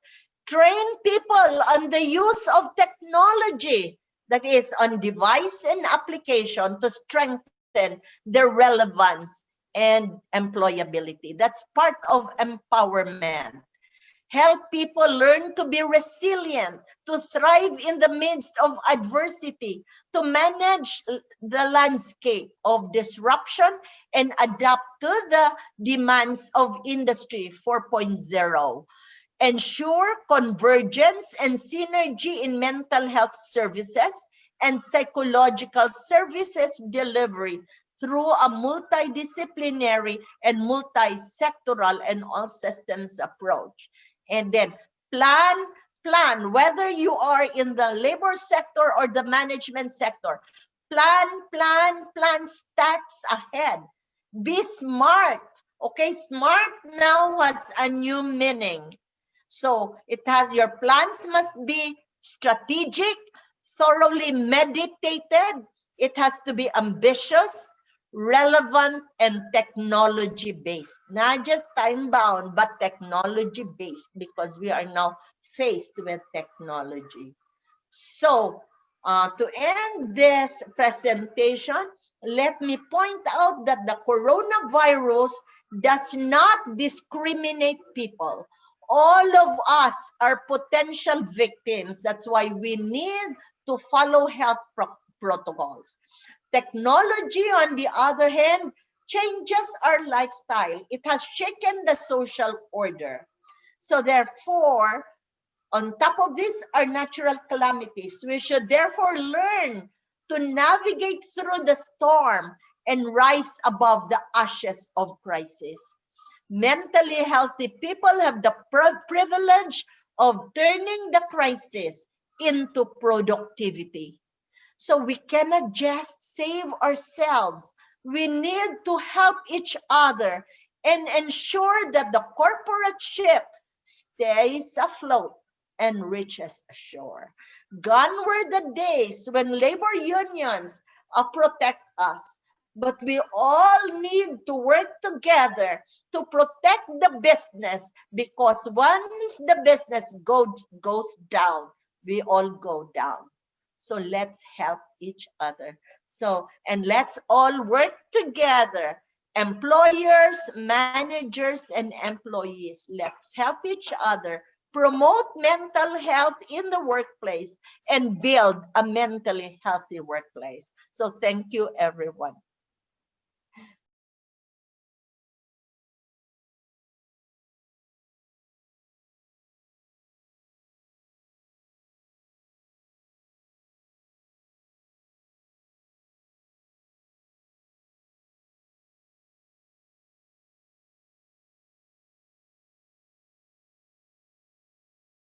Okay, yes. So let me briefly introduce our second speaker for today. So our second speaker is a graduate of Bachelor of Arts in Literary Studies at Maryknoll College. She is also a Master in Business Administration from Ateneo de Manila University, Graduate School of Business, and a holder of Masters in Public Policy from Harvard University Kennedy School of Government. At present, he is currently an adjunct faculty of the Asian Institute of Management, doing research and training for the Zulik School of Development Management, as well as the Business and Executive Education and Entrepreneurship Schools. She was executive director of the AIM Team Energy Center for Bridging Societal Divides, a program director of the Mindanao Bridging Leadership Program, and a member of the team of UNDP project for capability building for the BARM cabinet. In the public service, she is the first Secretary of Labor and Employment in 1991, serving the Aquino and Ramos administration. She is also the presidential advisor of President Ramos on human resource development and international labor affairs, and an expert advisor to the Congressional Committee on Labor and Employment on the review of Labor Code of the Philippines after the cabinet. In the global arena, she is the first Filipino to be elected as chairperson of the Tripartite governing body of the International Labor Organization, a highest policy making body of the organization, bringing not only the Philippine voice, but also the Asian voice into shaping of labor and social policy. A chairperson of the six-member tripartite panel of ILO Declaration Expert Advisors to the ILO and its governing body in the conduct of annual reviews of progress made on national, regional, and sectoral basis on the ILO Declaration on Fundamental Principles. She is recognized as Gawad Maestra Award from the Philippine Society for Training and Development. And in 2017, she is one of the most influential Filipino women in the world. This recognition is recognized for Filipino women who are influencing the face of leadership in the global workplace. She received excellent service in the government, including the 10 Outstanding Women in the Nation service and a presidential award for excellent public service. So please help me welcome to discuss with us the navigation through a VUCA world response to strengthen labor and management in the workplace, Professor Maria Nieves, our confessor. Ma'am? Yeah, I gotcha. Thank you very much. Thank you very much to the invitation. And can I just have, yes, Rafael Alialda just sent a note in the chat box. He was my student. So thank you so much as well, because I think he is a good person to have in this difficult age. Melanie, can I just have 3 minutes, and maybe for all the others, take a leak, multi-break. So I just set up the sharing of screen. All right. Sure, So ma'am. you can just have a break of about 3 to 5 minutes. Let me just set up the share screen. Noted po, ma'am. So, baka po gusto niyo po mag-CR or kung ano po, so pwede po tayo mag-break. We'll wait po kay Professor Confessor. So, so I do hope po na nakasubmit na po tayo ng attendance sheets natin. So later we'll be posting po our evaluation form naman po. Yeah. Mel, set up na for on the 4th slide yung polling. I'll be the one to do it, or your team? I'll be the one to set the poll po. Okay, that's all right. And then we'll have immediate feedback, no? When they respond, no? Yes, ma'am. All right, thanks.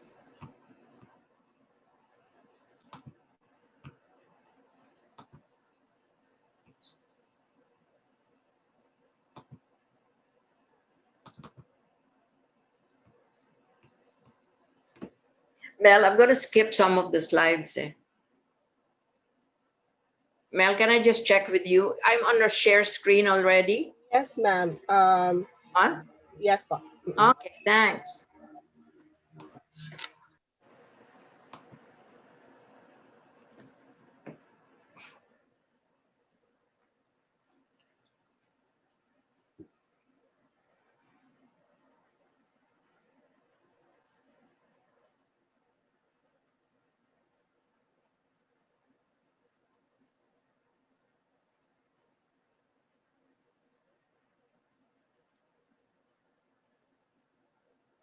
So can I start now?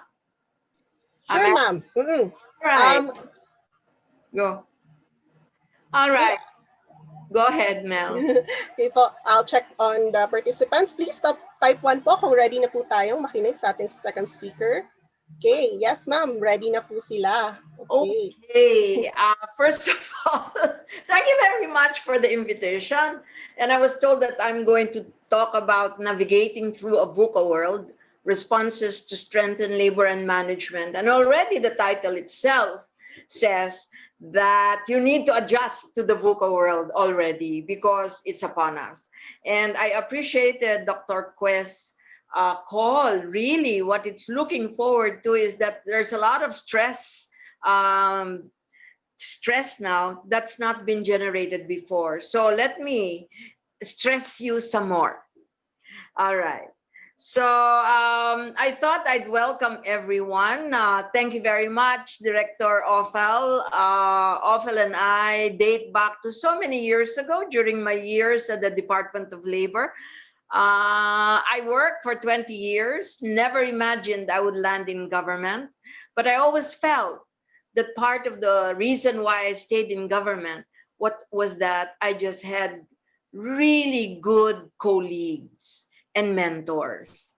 And in a sense, I'd like to welcome you because I suspect that up to today, we would have a good, resilient department in labor and employment. It's a very stressful area to be in. However, the different kinds of relationships or the relationship structure inside the department has helped us a lot. I also wanted to take this list because I was studying, and thank you, Mel, for giving me all the data. I was asking Mel, can you please let me walk through what's happening? And she sent me data, but I also noted that you do have several industry tripartite councils already, and those affected by the pandemic and what we call the VUCA world. And Director Ophel is correct. In 2013, when she was in another region in Mindanao, she did ask us planning. And we had to get everybody to think of the notion that the 21st century is really the VUCA world, and Dr. Kwe had described it very well. So when I look at the industry, I think you should be bothered by this. However, yeah, this is nice because I got the invitation from Mel, and the reason for this is let me.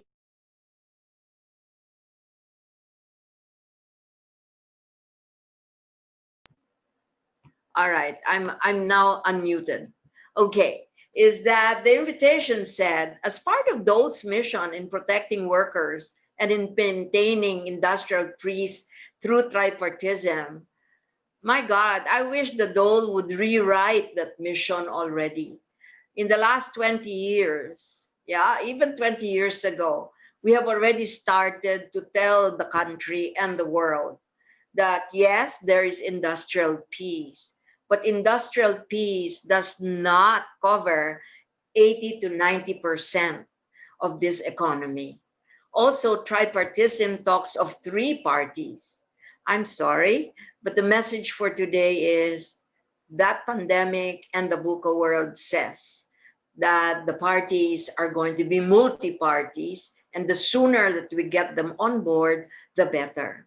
So the invitation says also, this activity aims to create a healthy workplace. Yes, and Dr. Kwe really slugs that out, that a healthy workplace is also a happy workplace that can be described as one where workers and managers. This is where our language has to change. In the 20th century, we talked of workers and managers. Today, I just sent out a note to Director Ophel because she was telling me that she now holds regular meetings with the HR directors. And my reaction was, great. Let's hope you do that consistently and faster.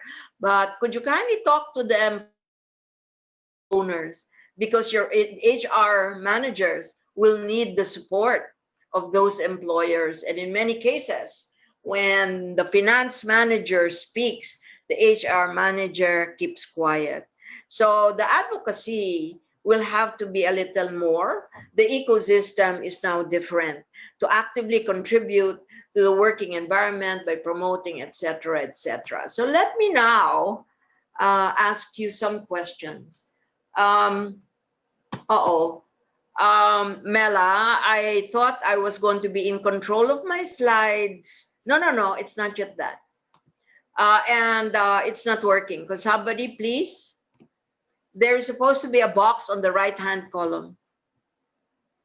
So I don't know why it's not there. Okay, I'm going to use not the slideshow. All right. Mela, can you tell your team to just handle that? Huh? So the question I would ask, based on that simple letter, is this. What is the workplace today? There's remote work. So now we will have to redefine workplace. Because remember, the labor code was based on a 9-to-5 work shift. So the notions of overtime and all are based on a recognition of 9-to-5. And therefore, what is the post-COVID future? And that to me is going to be a major source of conflict, is when we try to apply our labor code. And I notice the NLRC persons are here. I notice also the adjudication systems are here in your summit. My question to them is, how are you going to handle this? The laws that you are using and the regulations do not belong to the new workplace. The second question I ask is, given this, who is responsible for keeping the workplace healthy? Just workers and managers? The owners, aren't they? Supply chain owners. Many of the firms belong to bigger global supply chains. And they're the ones who dictate. Government, my God, the government, has lost and is losing and will lose its control. And then the third question I ask is, in the post-COVID world, with the disruption of the supply chains, including bananas are part of a huge chain, and you're not in control. Okay, who is responsible for that healthy workplace? Then the last question I have is this, and I like the industry councils. Can the TIPSIs help transform its own role and the roles to be played by them? So here we go. Okay, ayan. I'm sorry, but who is manning my slides? Because I'm trying very hard to control it so that it would go very fast. Because there is, Mel, I can't control my slide, please. Yes, ma'am. I'll stop share this, ma'am, so that you can share again. I'll do a sharing again. Yes. All right. Hold on. Where am I? Do summit session. No. Oh, here it is. All right. So let's try again, Mel. And then screen share, ma'am. Yeah, I already shared screening. So I'm just going to go now into where I am. All right. So this is the last one. So the next slide, Mel. Are being in control. Thank you very much. Okay, ma'am. All right. So let's do, I'm sorry. Let's do the poll. Mel, can I just ask everyone to react to this, and Mel will take a poll, and let's see how you feel. After COVID-19, it's already there. Okay. How long would it take for your business or the sector where you come from to return to normal, whether you with NLRC, POA, etc.? And it says more than 6 months, 3 to 6 months, 1 to 3 months, less than a month.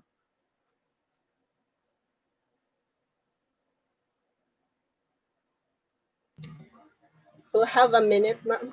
Go ahead. We're Let's wait for it. And I we're wish already everybody would look at this because the answers are quite revealing.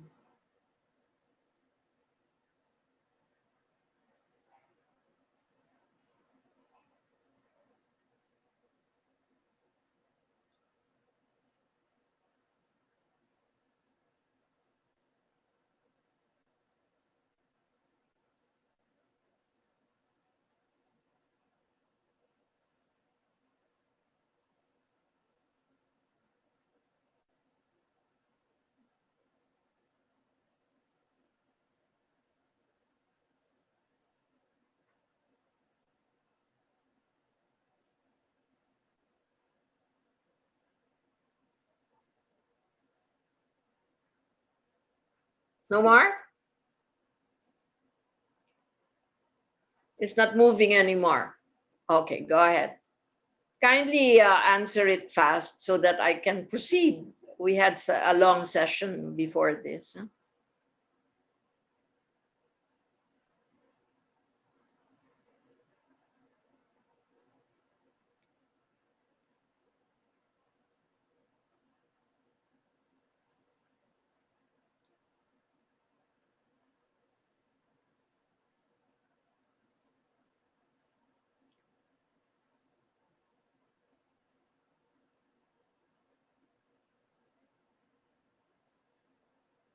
Okay, let me cut this short. There were 54% of the audience who responded. All right, but that's a hefty number. It's about 82. So 63% said that it's more than 6 months. 20% said 3 to 6 months.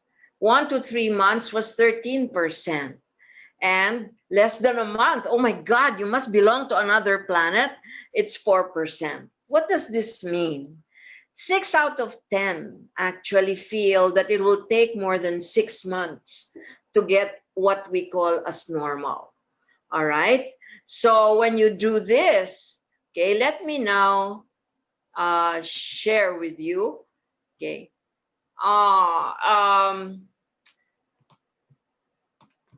Okay.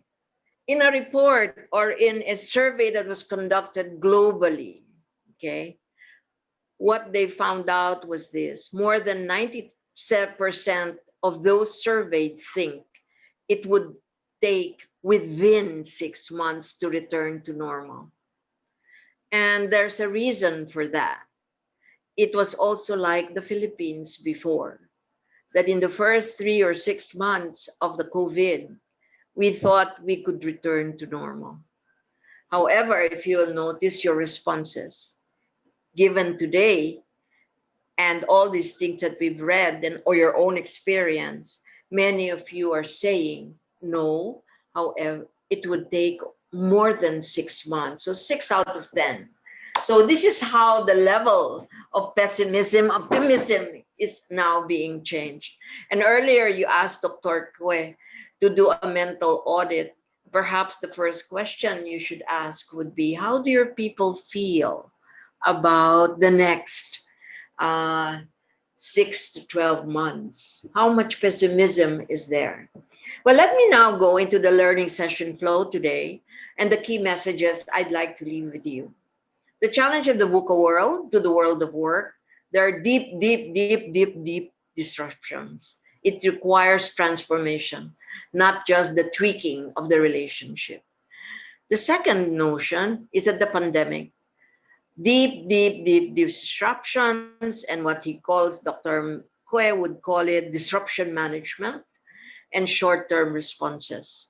The ecosystem is moving way beyond our country already. The global supply chains are already dictating how fast is the speed of that disruption.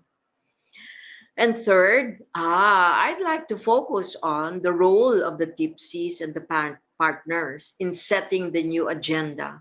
And this time, I'd like to call it not the new normal, but it is a better normal. The Department of Labor and its partners cannot be happy with the new normal. It will kill what we call the margins of our people. what we will need to do is to work towards the better normal.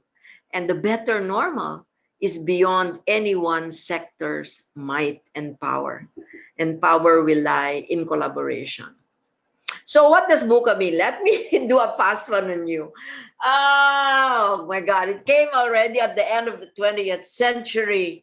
And it did not come from business. It came from the US War College into defense, because the United States at the time, while they were winning the war in the air because they had prominent, very good equipment, they were losing, or they could not capture the ground. The communities would not support them. And so the term VUCA will come from the US Army War College. And here also in the military parlance, what did they finally find out? That the war is not between two countries. It's actually multilateral and global. And in that sense, the business world at AIM, this is what we had picked up, have started to call their own world, our own world, as VUCA. It is already global and multilateral rather than just bilateral. It cannot be labor and management already. And that's why I keep saying the labor code.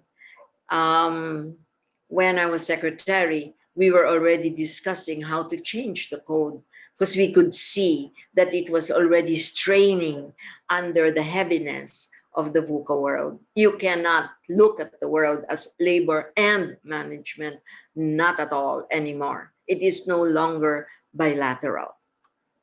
So it's volatile. The challenge is unexpected. It's not necessarily hard to understand. I just don't know when it's going to happen. So when the Marawi siege happened, it was the volatility of that relationship. We knew it could happen, but we didn't know when. It is uncertain. So there's a lack of information, but we know what is the cause and effect. The change is possible, but it's not given. It is very complex. And this is the one that really haunts us about the pandemic. It is what? Too many parties, too many parts and variables. You can predict it, but you just can't have enough knowledge about it. Ambiguous is the most terrible state, because it's what we call the unknown of unknowns, and the relationships are completely unclear. You have ambiguous relationships today as a result of the pandemic. So the two things, and as Dr. Kwe has pointed out, there are two variables. How well can you predict, and how much do you know? Ambiguous, you cannot predict, and you know very little. It's the complex that you know very much of, you can predict, but you don't know much of. The uncertain is you know much about it, but you cannot predict it. And of course, the volatile. This is the one that gets us when Wuhan in China decided the market to have a new virus. Well, you can now know what it means to have a virus, yeah? But you also do not know much about the situation. So please be careful. And of course, this is what the business sector, and I thought I'd just summarize it with you, is that some of the things I thought could be something you could focus on when you start working in your trade and your industry councils. Is please take note that one of the things that we need to do today is what we call the ecosystem. We need to think the big picture all the time. We're no longer in control. The other one is, yes, we want to have strategies, but they can no longer be long-term. It is about risk management at its very best. So we need to be able to learn where the risks are coming up. The other one I thought I'd point to is this. We're no longer doing hierarchies. Okay, who is on top, who is below? Labor and management cannot be a hierarchy. It will be what? We will need to work in networks. And that's why the tripartite, in the industry councils, you will have to see yourselves at networks rather than hierarchies. And the last one is, industry keeps saying, get used to being uncomfortable. It will be quite a long time before you do it. And like before, a good vision is what we have. So I'd like to focus on some of the things that we would like to have. Usually I'd ask people to say, so what's the difference between the three, among the three, baking a cake, sending a rocket to the moon, and raising a child? So I'll answer it for you. I would have had time to do it for you. This is exciting because I usually get very funny answers here. Baking a cake and the three, sending a rocket to the moon and raising a child. There are two variables that you're looking at, the level of uncertainty and the level of agreement on what to do. Baking a cake, very low uncertainty. I mean, you put it in the oven, you use flour, use some, and you'll get the cake. There's also very good agreement on what to do with baking a cake. You won't have too many people jumping up and down, disagreeing with you. Complicated is like sending to the moon. When the Indian president, yeah, when the rocket fell down back to Earth without even reaching the moon, he says, oh, that's okay. Let's just call up our friends in the US or our friends in Russia to tell us what went wrong. So here the expertise is critical, but it is easy. It is manageable. The political is the hardest, and this I think you will have to embrace. The political is, some of us do not like it. But remember this, the political is what gets things going. It moves it. So there's very little agreement in the political, but uncertainty is still not very high. It's raising a child that's very high in terms of uncertainty. No matter how good we are as parents, yeah, the child, we don't know how they will come out because they do have a mind of their own. There are many schools of thought about developing the child, as there are schools of thought on what to do with economic growth. But we don't know. It is the people who is going to be the one who's going to do it. The pandemic is what we call chaotic. Chaotic is part of what we call the equilibrium, the Nash equilibrium. And there are many things now, including climate, that has told us that it's more chaotic than complex. And when Haiyan came for the first time to the Philippines, yeah, this was a chaotic event. We did not think it could happen. So here we are, most of us in the councils, we've worked with each other, and all of us who are part of all of these old successful companies.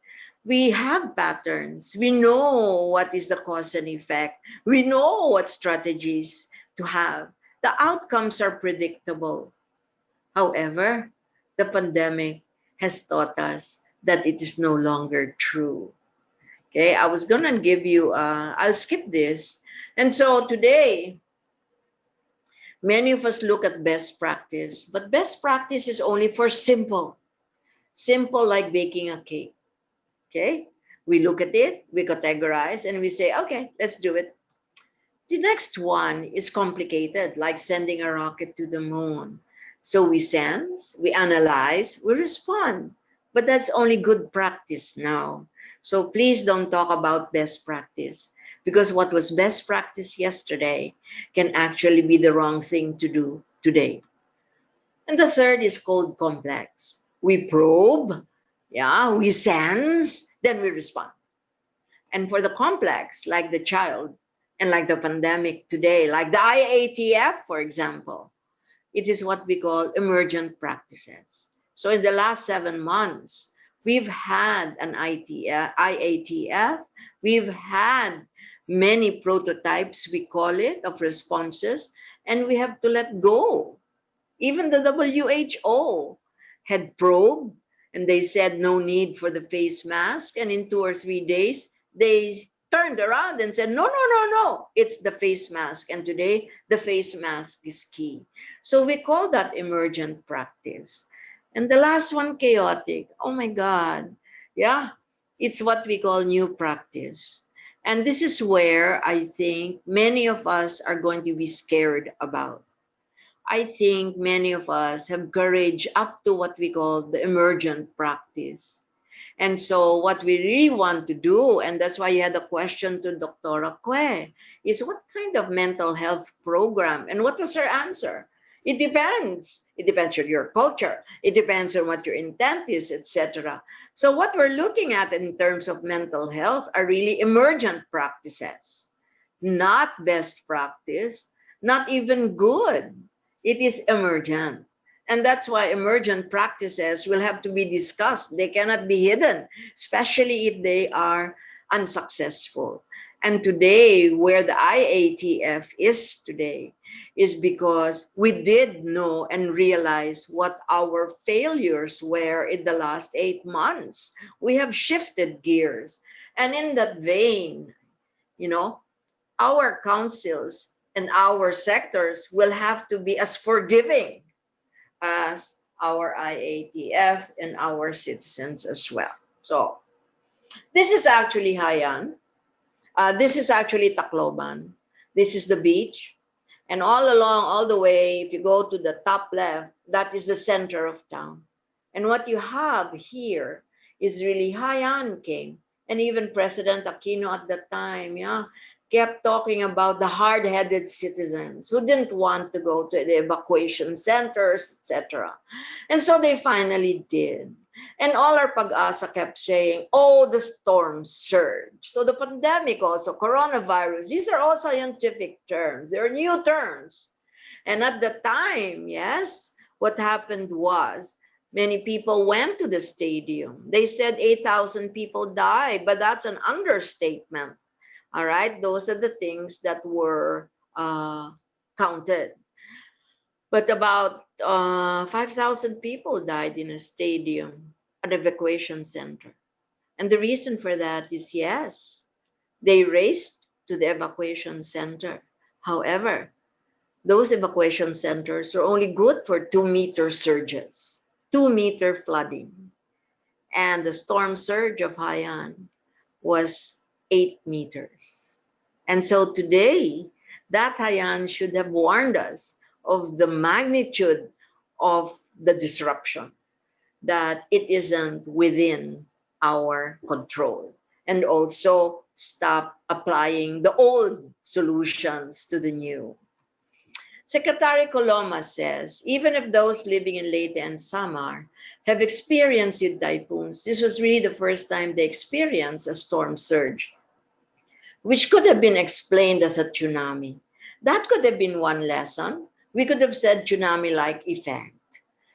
Well, that's really an after the fact, because the people said, if you told us it was a tsunami, that is what we know.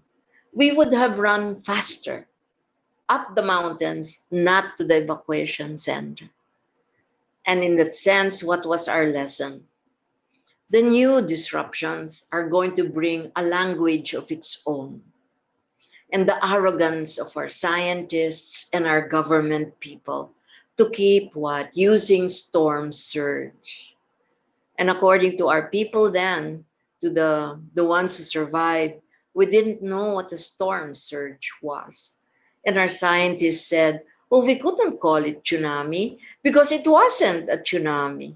And so, and that's why I opened my talk today, is are you sure that you are now about to use a language that best describes what is emerging in the labor, or what we call in the world of work? So is labor management relations the right term today?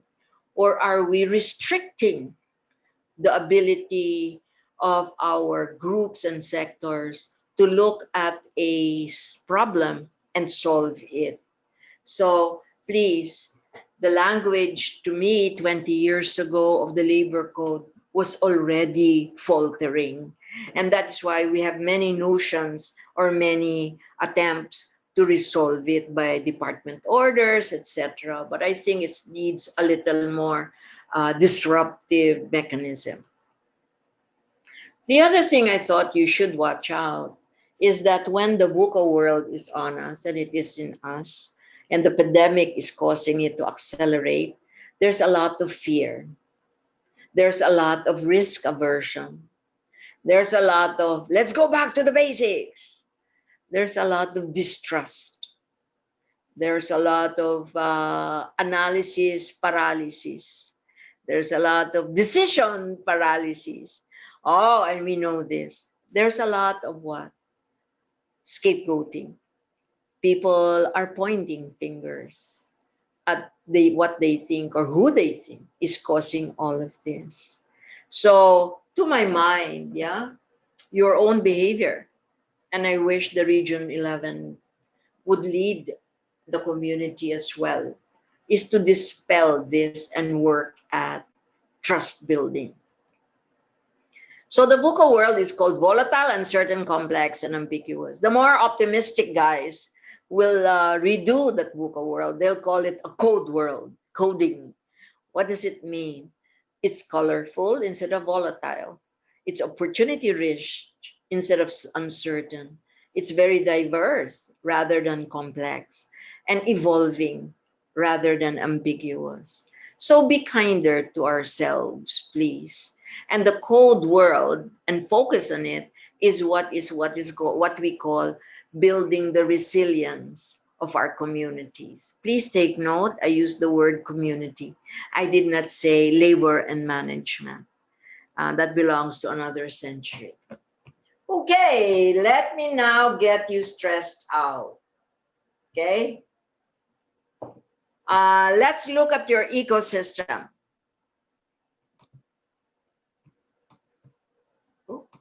Uh-oh.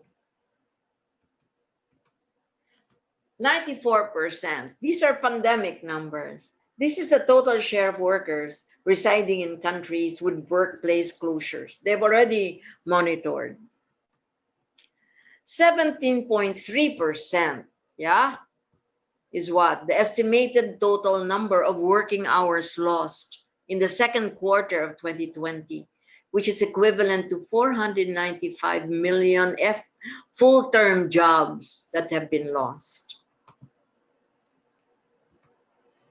10.7% is a decline in global labor income, equivalent to $3.5 trillion or 5.5% of global GDP. For lower middle income countries like ours, this went all the way up to 15.1% of the global GDP, or the upper middle income countries at 10.1%. 68% of surveyed multi-stakeholders cited that the real biggest risk, this is the highest mentioned, was the prolonged recession of the global economy. And so many of them are really seeing this happening. 13.6%, the youth unemployment rate is higher than any of the groups at 267 billion. Today, what people are being warned about is that we will have a lost generation who will face permanent exclusion from the labor market, sidelined by lack of opportunity for their skills, damaging what we call the post-COVID world. Please take note, because we have an academic industry tripartite council. This 13.6% is global. But what it means is that we are looking at what we call a lost generation, even in Region 11. And to watch it, you don't really want 13.6. The next set of numbers I thought you might want to play with is 17.7%. Is the unemployment rate at the record high in the Philippines at the second quarter. That doesn't look like our unemployment rate. We've always been using 3, 4, and 5. And then in Region 11, it was 17.9%, above the national average. And what is more critical is when SUWS asked people how they felt, this notion of joblessness was actually at 45%. So the statistical authority will now use their definitions, but in terms of perception, 4 out of 10 had actually felt that they had lost a job. 6%.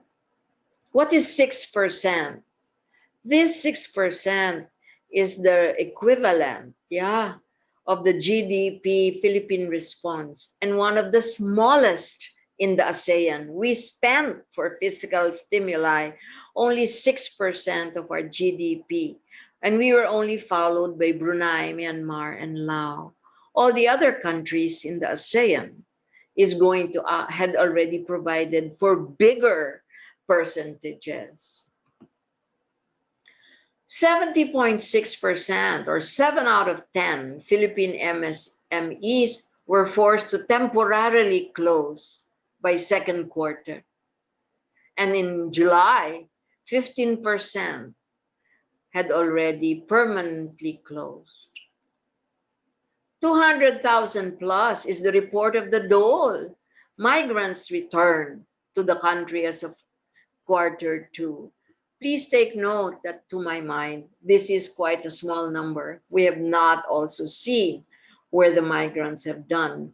But compare it to India, who did, during that period, facilitated 1.3 million returned workers, because India is the largest of country with migrant workers. For the World Bank, there was, during that period, globally, a 20% drop of remittances. So you can imagine how the remittances would have dropped. This one, I think, is something that our BPO Council should look at. And this is really post-COVID. 90% of the new jobs from call centers in the Philippines are now under high threat from automation. No longer just call centers. You'll have to bring it up. And that's equivalent to 1 million jobs, accounting for 6% of our GDP. Elsewhere, they also sounded the threats for, in Thailand, the shrimp peeling industry, which are all being manned by Myanmar migrants, or the garment factories in Bangladesh and Indonesia. Right now, that 90% is something that we need to watch out for. The other one I want to stress you out on, but please note that there have been better numbers, is that GDP in quarter two was at 16.5% decline. And then the forecast for the fourth quarter is that what? While Taiwan, China, South Korea, and Vietnam benefited from the global trade, they also see that the Philippines is going to trail way behind. And that is why Malaysia is ahead and all the others. So please be a little more in terms of cognizant of what the major forces are. Please also note that the 70% temporary closures of firms in April also said that there are 3 areas, and this is now your Tourism Industrial Council, is what? Arts and entertainment had one of the biggest, tourism and transportation. Actually, education and food services are also going to follow next. So in terms of monitoring the environment in which you're about to operate and make decisions, you will need to look at what is this. So the temporary closures have what? Have bottomed out? Not yet. Not yet. But please note the disruption of supply chains continue to plague most of the firms' closure. The average Filipino's income dropped to 2015 levels, okay?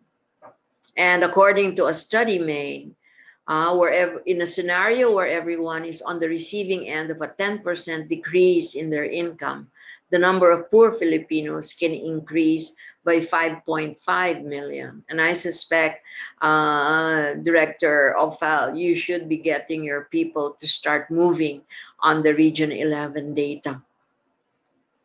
What is really hard, and earlier I said, was that the fiscal stimulus package that we had put together was one of the smallest in the region, called the ASEAN, 6%. when actually you would have Singapore, you would have Malaysia, Indonesia, Thailand for that matter, Vietnam for that matter, Timor-Leste for that matter, and Cambodia, providing a bigger amount of their GDP and focusing it on their stimulus package. So the economists have actually slashed their 2020 outlook for the Philippines. And the slash is more than any other Southeast Asian nation. They thought we would perform better. The GDP forecast for the end of this year dropped from 6.1% growth in January. This was a forecast in 2020 January to what? To a decline of 8.9% or 15% percentage points of a decline. Thailand was the second country and Malaysia was the third in the ASEAN. So 78% in the World Economic Forum, for example, early this year said, they were surveyed, they said 78% expect economic confrontations to increase in 2020. But take note, it is not the pandemic that they're scared about. It is climate change. Climate change is going to be the precursor of what we think we saw in the pandemic. So this is, I thought I'd just share this with you. You will get the slides. But to show you, for example, that people were asked here globally, what were their fears? What are the risks that we are being faced with? And one is prolonged recession of the global economy. It is going to move that way. Two is the surge in bankruptcies and a wave of industry consolidation, mergers, reconfigure. And therefore, the Industry Tripartite Council should be aware of what was going to happen with their industry. The third one is cyber attacks and data fraud, okay? And the fourth is failure of industries or sectors in certain countries to properly recover. Then the protracted disruption of global supply chains. And for my POEA guys and the DOLE, tighter restrictions on cross-border movement of people and goods. And it was only the last item that another global outbreak of COVID-19, only 3 out of 10 had actually cited this. So let me now go into the VUCA world in search of the better normal. So I thought that, yes, we should strengthen our labor management relations. But that to me, labor management, when you say that, is the world only of the workplace itself. And today that workplace has changed. So the first one I thought that I'd like to point out, let me just move my, okay. The complexity or the VUCA-ness of all of these will require significant collaboration, infrastructure of the different sectors. So labor plus employers plus government, and not just those, but the whole of government. Oh, but the local government is required now, plus civil society and communities. So this is the traditional tripartite, This is the traditional world of the 20th century. This was a world where it was the export economy. But the globalized economy will not look like this anymore. So it is a what? It is from a me economy. This is our world. We need to move to a we economy because the complexity says that no one sector can actually understand what's going on. And so if you'll notice, you still have the 3 circles, but this time the circles are dotted, are dashed. And the reason for this is what? You can no longer stay in that circle. You will be influenced. And therefore, for the workers group, I thought I would list down, what is the worker in a wage employment? Is wage employment the only employment? What about the young workers? What are you facing? Most of the young workers today are not keen to join unions. The fourth industrial revolution has a different relationship structure from the first industrial revolution, which generated, and the second one, which generated the biggest and the toughest labor unions because we had to fight the oppressive conditions. So notions of minimum wage, I mean, these are notions that date back to the first and second, right? What about the teleworkers? How do you value? What about workers in MSMEs and the workers in the informal economy? What about the vulnerable areas called women, migrants, informal? And today they said, what do you, tenure? This is now the age of what we call the contract employment. And today, labor unions will have to redo themselves. They'll have to look at cooperatives. They'll have to look at other associations. And the last item is international solidarity. The only way you can get a global supply chains and to talk to them is to enter into international solidarity, as well as government will have to look at their international solidarity in order that we get better agreements from our host countries, but also in terms of access to funds. The employers, my God, what are they? They're now large firms, but they belong to global supply chains. SMNEs, they may be small, but they can be connected already to the global local supply chain. And when you say a supply chain that's global, the notion of control is difficult. The micro enterprises, we need to support them. What about public sector employment? Okay. Then we now talk about employer cooperatives, chambers of commerce, but there are other associations that are now being formed. Then, of course, global solidarity. What about government? Oh, my dole, the dole that I love. Yeah, sorry, but the dole has to be a very strong advocate in the cabinet. It has to be a strong advocate for the people it serves. Is because a lot of decisions are now being made in terms of allocation of resource. Yeah, you're now on your third bill, on the third fiscal package, and where are the workers? Yeah, in that package, the access to international solidarity and funds will have to be also government. If there's anything about the pandemic, what it's calling for is a stronger government. It's a stronger government only because the workers and employers are now, or the communities are reconfiguring themselves. And that is why, in a sense, yeah, it's a whole of government. You cannot talk, for example, of DNR closing down without talking to DOLE and to DOT and DTI. The discussions and collaborations are there already. But the fourth circle is the communities. And this, in a sense, is what we're saying. You will need to work with local governments. Is because if you want to reach the community, you are not going to be able to do it with just the dole. The dole is only up to the not regional but provincial office. It doesn't have a reach. And the lesson of the public employment office is telling us how to do it. I told you the dole is such a crazy department. It started many innovations way before its time. So when the public employment office was only with the dole, it was not very successful because it only grew as a matter of how the dole grew, which was what?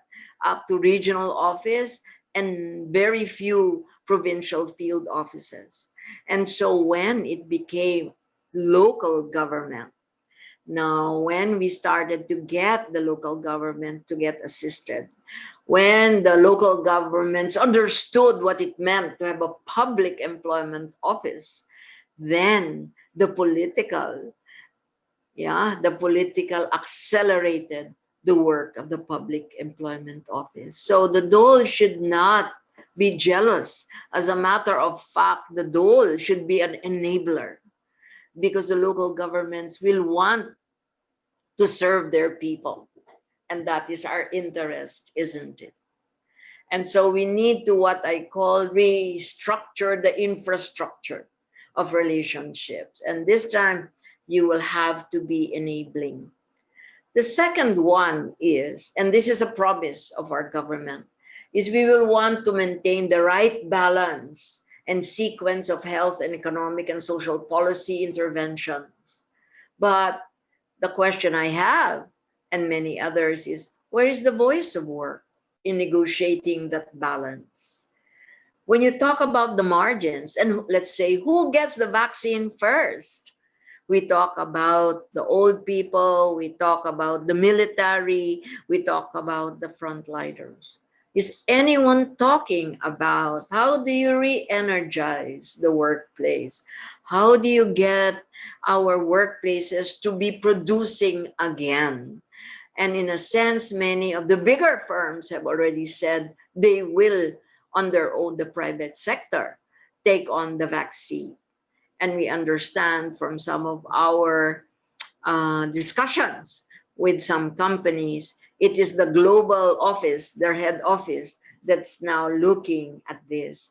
May I also inform you that in some companies globally, global companies who have operations here in the country, one or two big ones have already said that by January, they do not see themselves opening their offices at all. So please take note, perhaps this is something you need to monitor.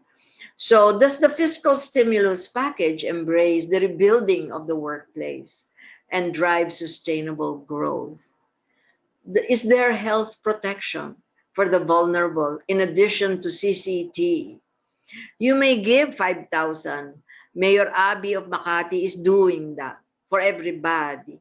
But that 5,000 will not last for 9 months, 8 months. So that will, in the higher economies, they not only have bigger amounts for stimulus packages, but they're already working with very, very high health protection. Can you get PhilHealth, yeah, to focus on consulta? This is their health protection, universal health care. Can that be speeded up? Not the fraud investigation, let that be handled. But right now, it is not only the cash transfers that you need, you also need the health protection, right? Whether it's COVID related or not. So the question to my mind is, are there wrong priorities? Or are there wrong priorities because we don't have a voice? The work voice has to become very, very strong. We need to push policies, yeah? But this time, that won't address health problems, but will address what? Health protection. I mean, there are infrastructures. What about build, build, build? That's a lot of jobs that will be generated. So that kind of conversation is, you don't hear it very well. And I don't hear, and we don't hear our labor parties, meaning employer, workers, group, etc. They will need to have a stronger voice. My third proposal for a better normal is that in the turbulence of the VUCA, we need to bring new services, as well as bring the service closer to the citizens. They will not come to us. We will go to them. And that is why, one, we need to be more intimate with the people we serve. Okay, greater intimacy for sharp targeting. I asked Mel and the Institute of Labor Studies for data, and I noticed that you will need more data for sharp targeting. And I suspect the industry councils, you will need more data. Learn more about the people you serve. Learn more about what's going on, and you will need to generate it. And that will be the basis for targeting. Number two is you need greater intimacy for trust building. And that intimacy, I said, you are powerful. The industry tripartite councils is one way of generating intimacy with the people we serve, with the people, the regulators, with also the global companies that now affect us. We will need new partners. If you want to bring services closer to our citizens, we will need to partner. We will need to partner with companies. We will need to partner with cooperatives. We will need to partner with the new emerging associations in the future. A fourth item I thought that I would like to endorse to you is that yes, vision clarity is now required. As a matter of fact, vision clarity, I mean, more organizations now are going into refining and sharpening the vision because the pandemic has a way of making you what? Lose self-confidence, lose self-esteem. It's a way of cutting off your legs. On the other hand, now more than ever, is vision clarity is required. Why? The better normal will require this, that the GDP growth must be inclusive. And then two, because you're the only one who's going to say this, is what? It must address, target vulnerable segments, the women and informal economy, the low-wage workers, the migrants. Those voices will have to be louder. So I thought I'd just give you the story of Leia Abla Aninyao, grade 7 teacher, okay? The woman in the midst of the pandemic. She now not only have be a mother, she's also washing the clothes. Plus she's watching because she has to also now help out her children with their lessons as well. And so today, women are 1.8 times more likely to lose employment in the pandemic. And they have. The women, yeah, account for 39% of global employment, but they accounted for 54% of all overall job losses in the pandemic. So here we have, right, a notion of, I asked for this data and I said, no, you can't wait for the PSA or the Statistical Authority to give you data on this. You must be able to monitor what is happening in the different sectors of how the women are being brought out faster than the men. And there's a reason for that. There is a study that was done globally.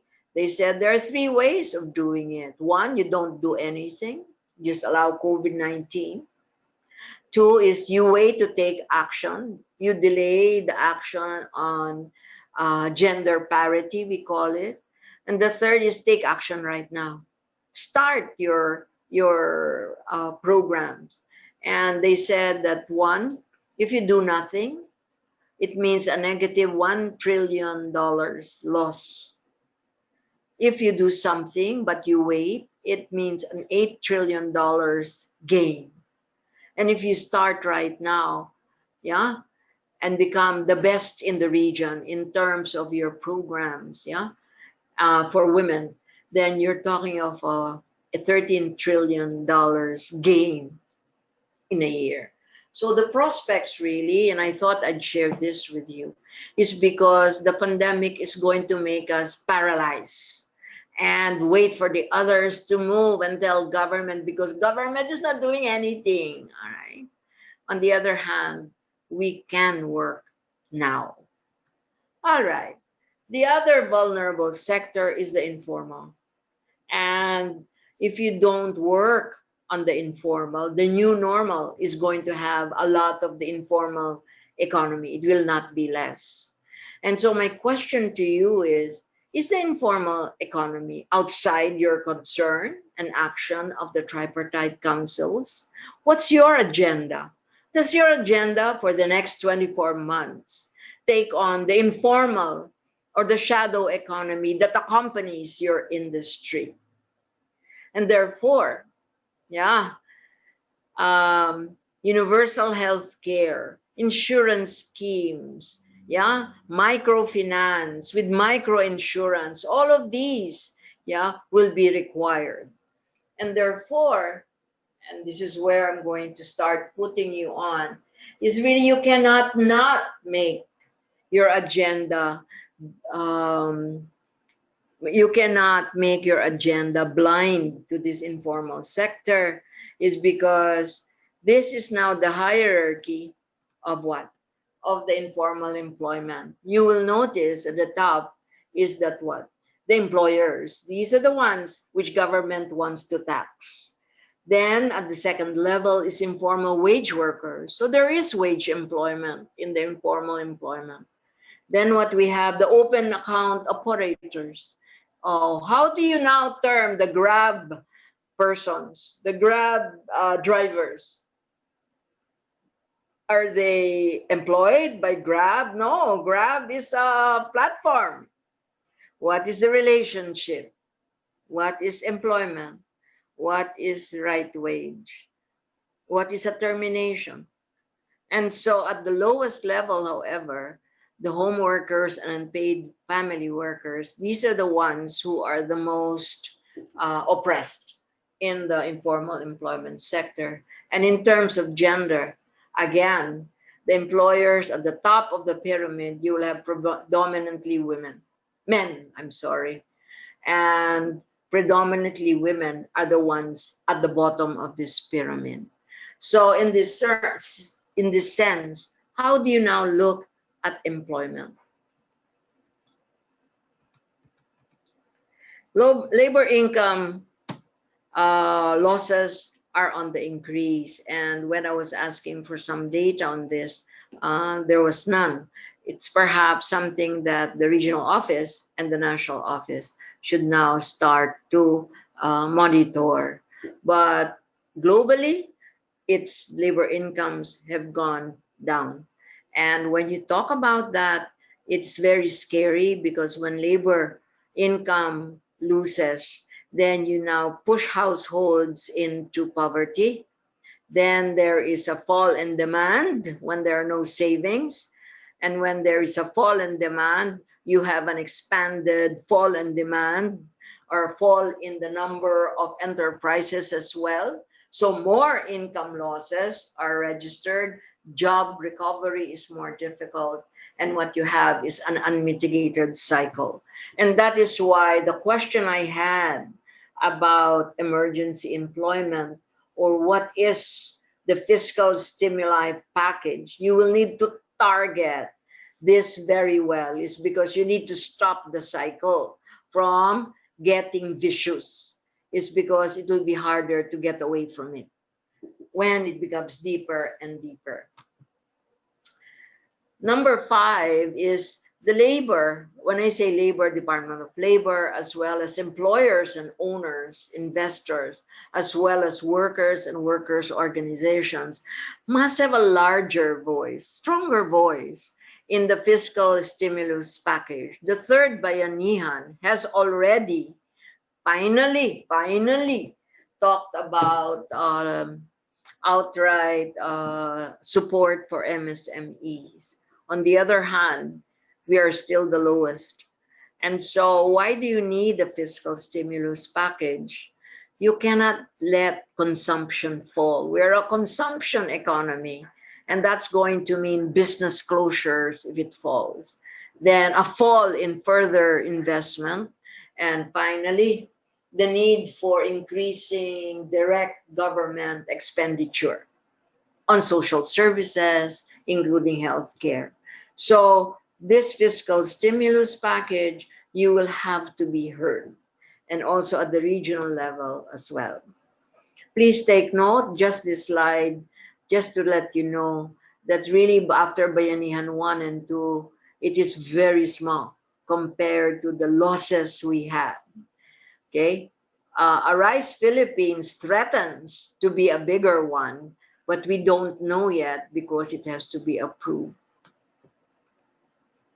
The third is the Industry Tripartite Council. We need to construct new platforms of engagement across sectors, across gender, across age, across income class, for the voices to be heard. And so, can the industrial peace councils transform themselves into such platforms? You will need to, or else you will be set aside, because the pandemic and the VUCA world will set you aside, will make you meaningless. The labor code has to be changed, or else it will become meaningless as well. I said yes at once to Ophel, to this invitation to the summit. It's the first virtual summit. And as we said, you need to have so many other summits as well, faster and more frequent. Is because you need to bring new coalitions in, new parties into coalitions. You need to be creative in the organizing so that you can access the vulnerable groups. Can the councils, yeah, and it's a question I have for you, can the council generate this advocacy? But magnitude will require data and data analytics. So can the department, both Dole and DTI for that matter, since you're now joined anyway, can you generate data so that it helps out the council's focus on what needs to be done? And at the workplace, and this is what Dr. Kwe has been saying, you need to provide greater space for the worker voice in developing the new arrangements. You'll need, as she said, buy-in. And the first thing you do with buy-in is to engage. You've got to engage the workers, or else you will have more conflicts in the space. So this is our picture of social distancing. Let me now move into something that is very close to you and to me. There is a changing landscape of benefits. When the work from home is now not only a perk, but it is now a right. So there was a survey that was done globally. And when that survey was done, they asked the people, what the employees wanted is not what they want now. When it comes to benefits, 74% of employees want internet connectivity, and 41% want collaboration tools, including the Zoom platform. All right. So you will notice that we keep saying, oh, let's make them, do remote and connect them, etc. Have you run your survey to ask our people what they really want? Okay. And that now leads me to questions again. Is there now a new model of work emerging? So one question I have, what's a minimum wage for an WFH employee? How do you value the number of hours spent, utilization ratios, productivity ratios, manpower role to quantify this perk as salary or compensation? Number two, how does a leave policy work in WFH or its hybrid? Will this mean a reduction of leaves for those in the WFH? Number three, should compensation now cover IT allowances, training for those who occupy positions and may not be terminated?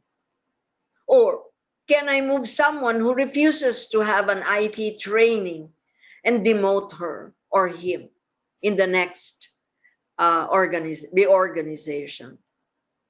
And the next question I have, what about more contracts and fewer careers? How are we going to handle this? So the call really is, would you spend time as a council to re-examine the conventional policies related to compensation and benefits, as well as the right of those who may organize? And for the young people, will they want to organize? when actually the studies have indicated that the young people of today are very purpose driven, yeah, and think of themselves as more as individuals. So you have a different culture that's emerging under the fourth industrial revolution. I'm not even speaking about the pandemic. On the other hand, yeah, the conventional relationships is what we need today in terms of not the way it's structured, but the kind of pressure and the kind of voice that they had generated before. Oppression today is a different nature. And that's why my fourth proposal to you is yes, this is so unpopular, but please review the labor code. Labor policy must be part of a total social policy. It must even be part of the financial policy. So, one, will you allow for the modernization of the workplace? Number two, when you do skills upgrade, can you recognize, renegotiate the value that's created and now needs to be claimed? And the third, yes, tenure is important, but given the volatility and the VUCA world, you are looking at employment that's more contracts based. And perhaps the question is not how to stop it, but how do you ensure that the state or government will come together, yeah, so that the quality of life of the worker and his family is now the better normal objective. The expansion, yeah, under the COVID-19 is that what? You will have actually a question of lifetime commitment. And that is why when you say 60 is the retirement age or 65 is the retirement age, really? Is that the debate today? Or it's more a debate of what contract-based employment might be looked at in the next 24 months? And what is it that you can develop to ensure that both employer and worker are healthy? Healthy in many ways, not only in terms of financial or in terms of physical. The fourth, the fifth, the sixth, actually, mali yung aking slide, sorry, is the role of the state in this new economy. Government has started to play a stronger role, and it will continue to do so. And that is why this, what I call, there must be a demand for government to build better. Do not accept, we should not accept our government for just doing what it can. It cannot. Okay, it must work in areas of climate change because it is coming, and Typhoon Ulysses told us how terrible it is and how we were not prepared for it. The other one is yes, for those dramatic government interventions in the market sphere. Before, we said government and markets are separate. I'm sorry, today your market is now invaded by government. Government is now making decisions that's going to affect the market. So let me say this, when you say build, build, build, that's exactly a dramatic government intervention that we would like to see in the market, but it's a hard time trying to sail. Okay, so look at them.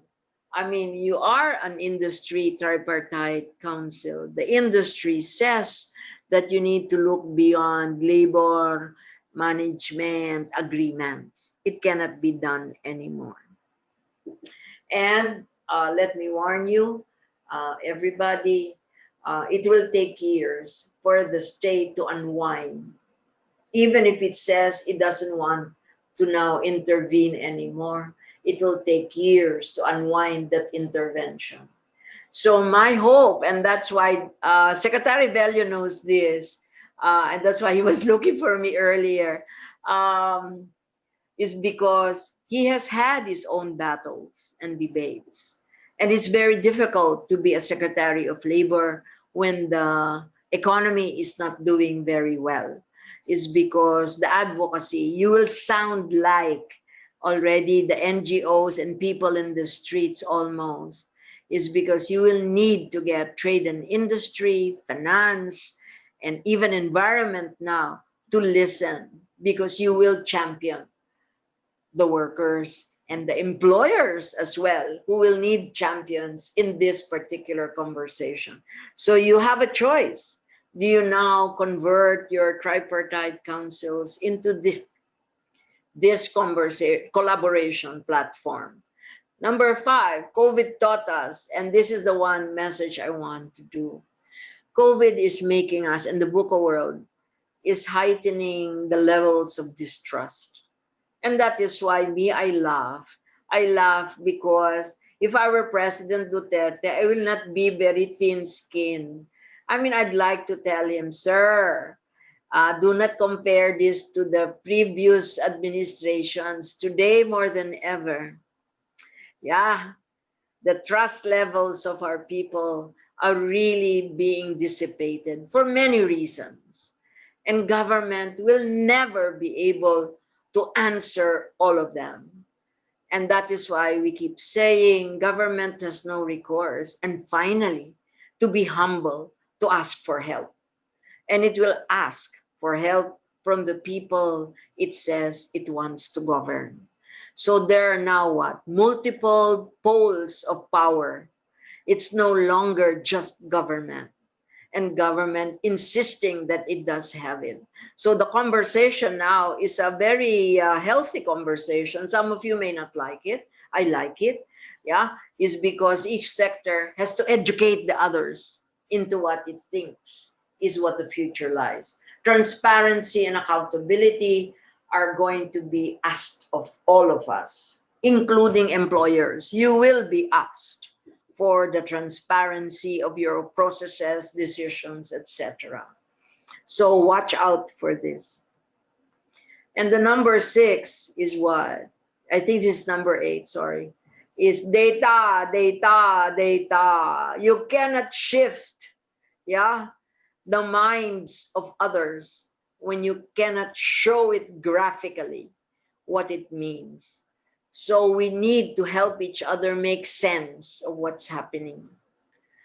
Different voices will need to be brought in, and data is what's going to bring it in. And today, really, risk management is really the work. It requires data across multiple sectors. And please take note, it is not anymore just the Philippine Statistical Authority. It is already what? It is each of the sectors, including the workers, generating that data.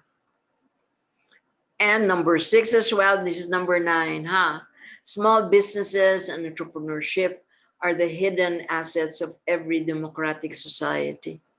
And therefore, yeah, I would love to see the DTI and the DOLE, also the bigger firms and the bigger workers' organizations mentoring the small businesses.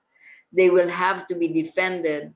And I suspect, yeah, I wanted to see, for example, if we have conditional cash transfers for individuals and workers, why couldn't a fund have been set aside that could do a cash transfer to small businesses and entrepreneurs who are going to defend their workers, who are going to make sure that they remain afloat? That, to my mind, also, we belong to the 20th century mind, is we miss out on very direct transfers to the small businesses. And also the future of access to capital for small businesses remains unclear. And the banks will not do it. As a matter of fact, between you and me, many banks actually pay the penalty because they did not reach the level of lending out to small businesses. So the law is very nice. It's making small businesses access the banks.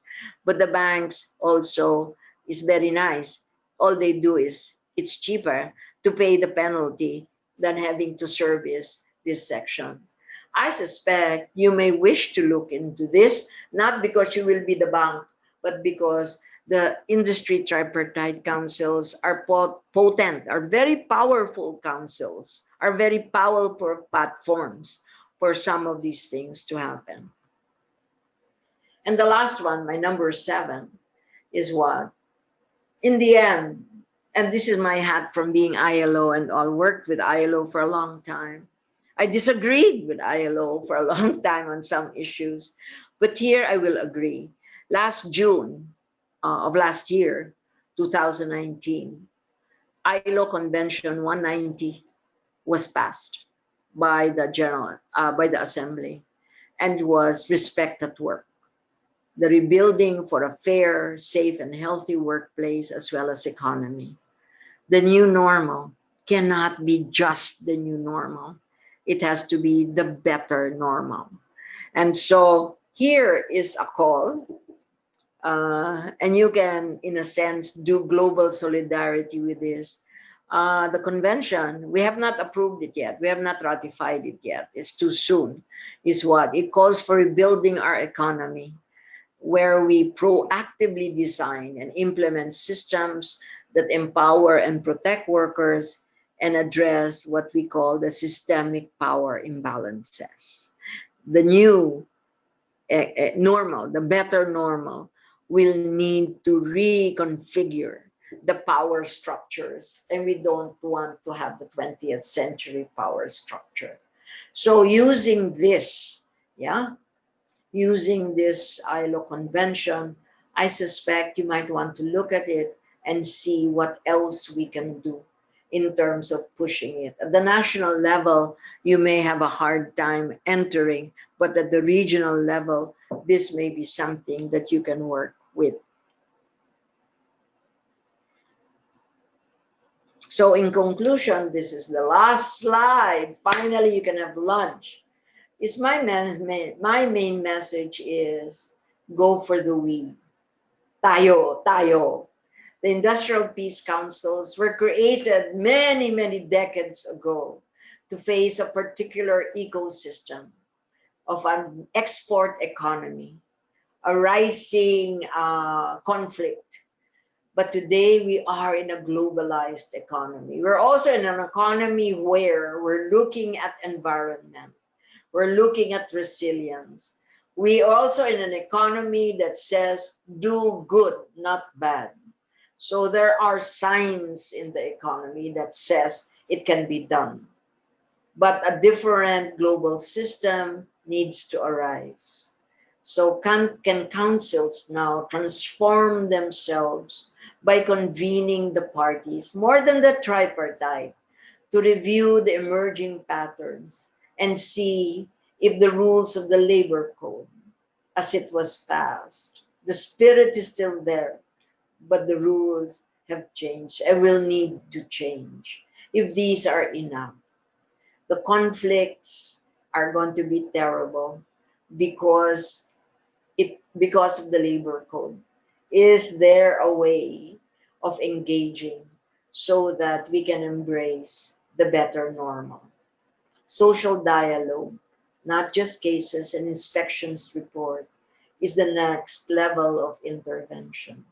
And therefore, when you do your metrics for the dole, for example, you may want to add social dialogue as clearly equal to number of cases filed or number of inspections done, is because the dialogue is going to be the main instrument for engagement and creating the world after the pandemic. So data, data, data. So with that, let me thank you, daghang salamat, and let me thank you again for this particular invitation.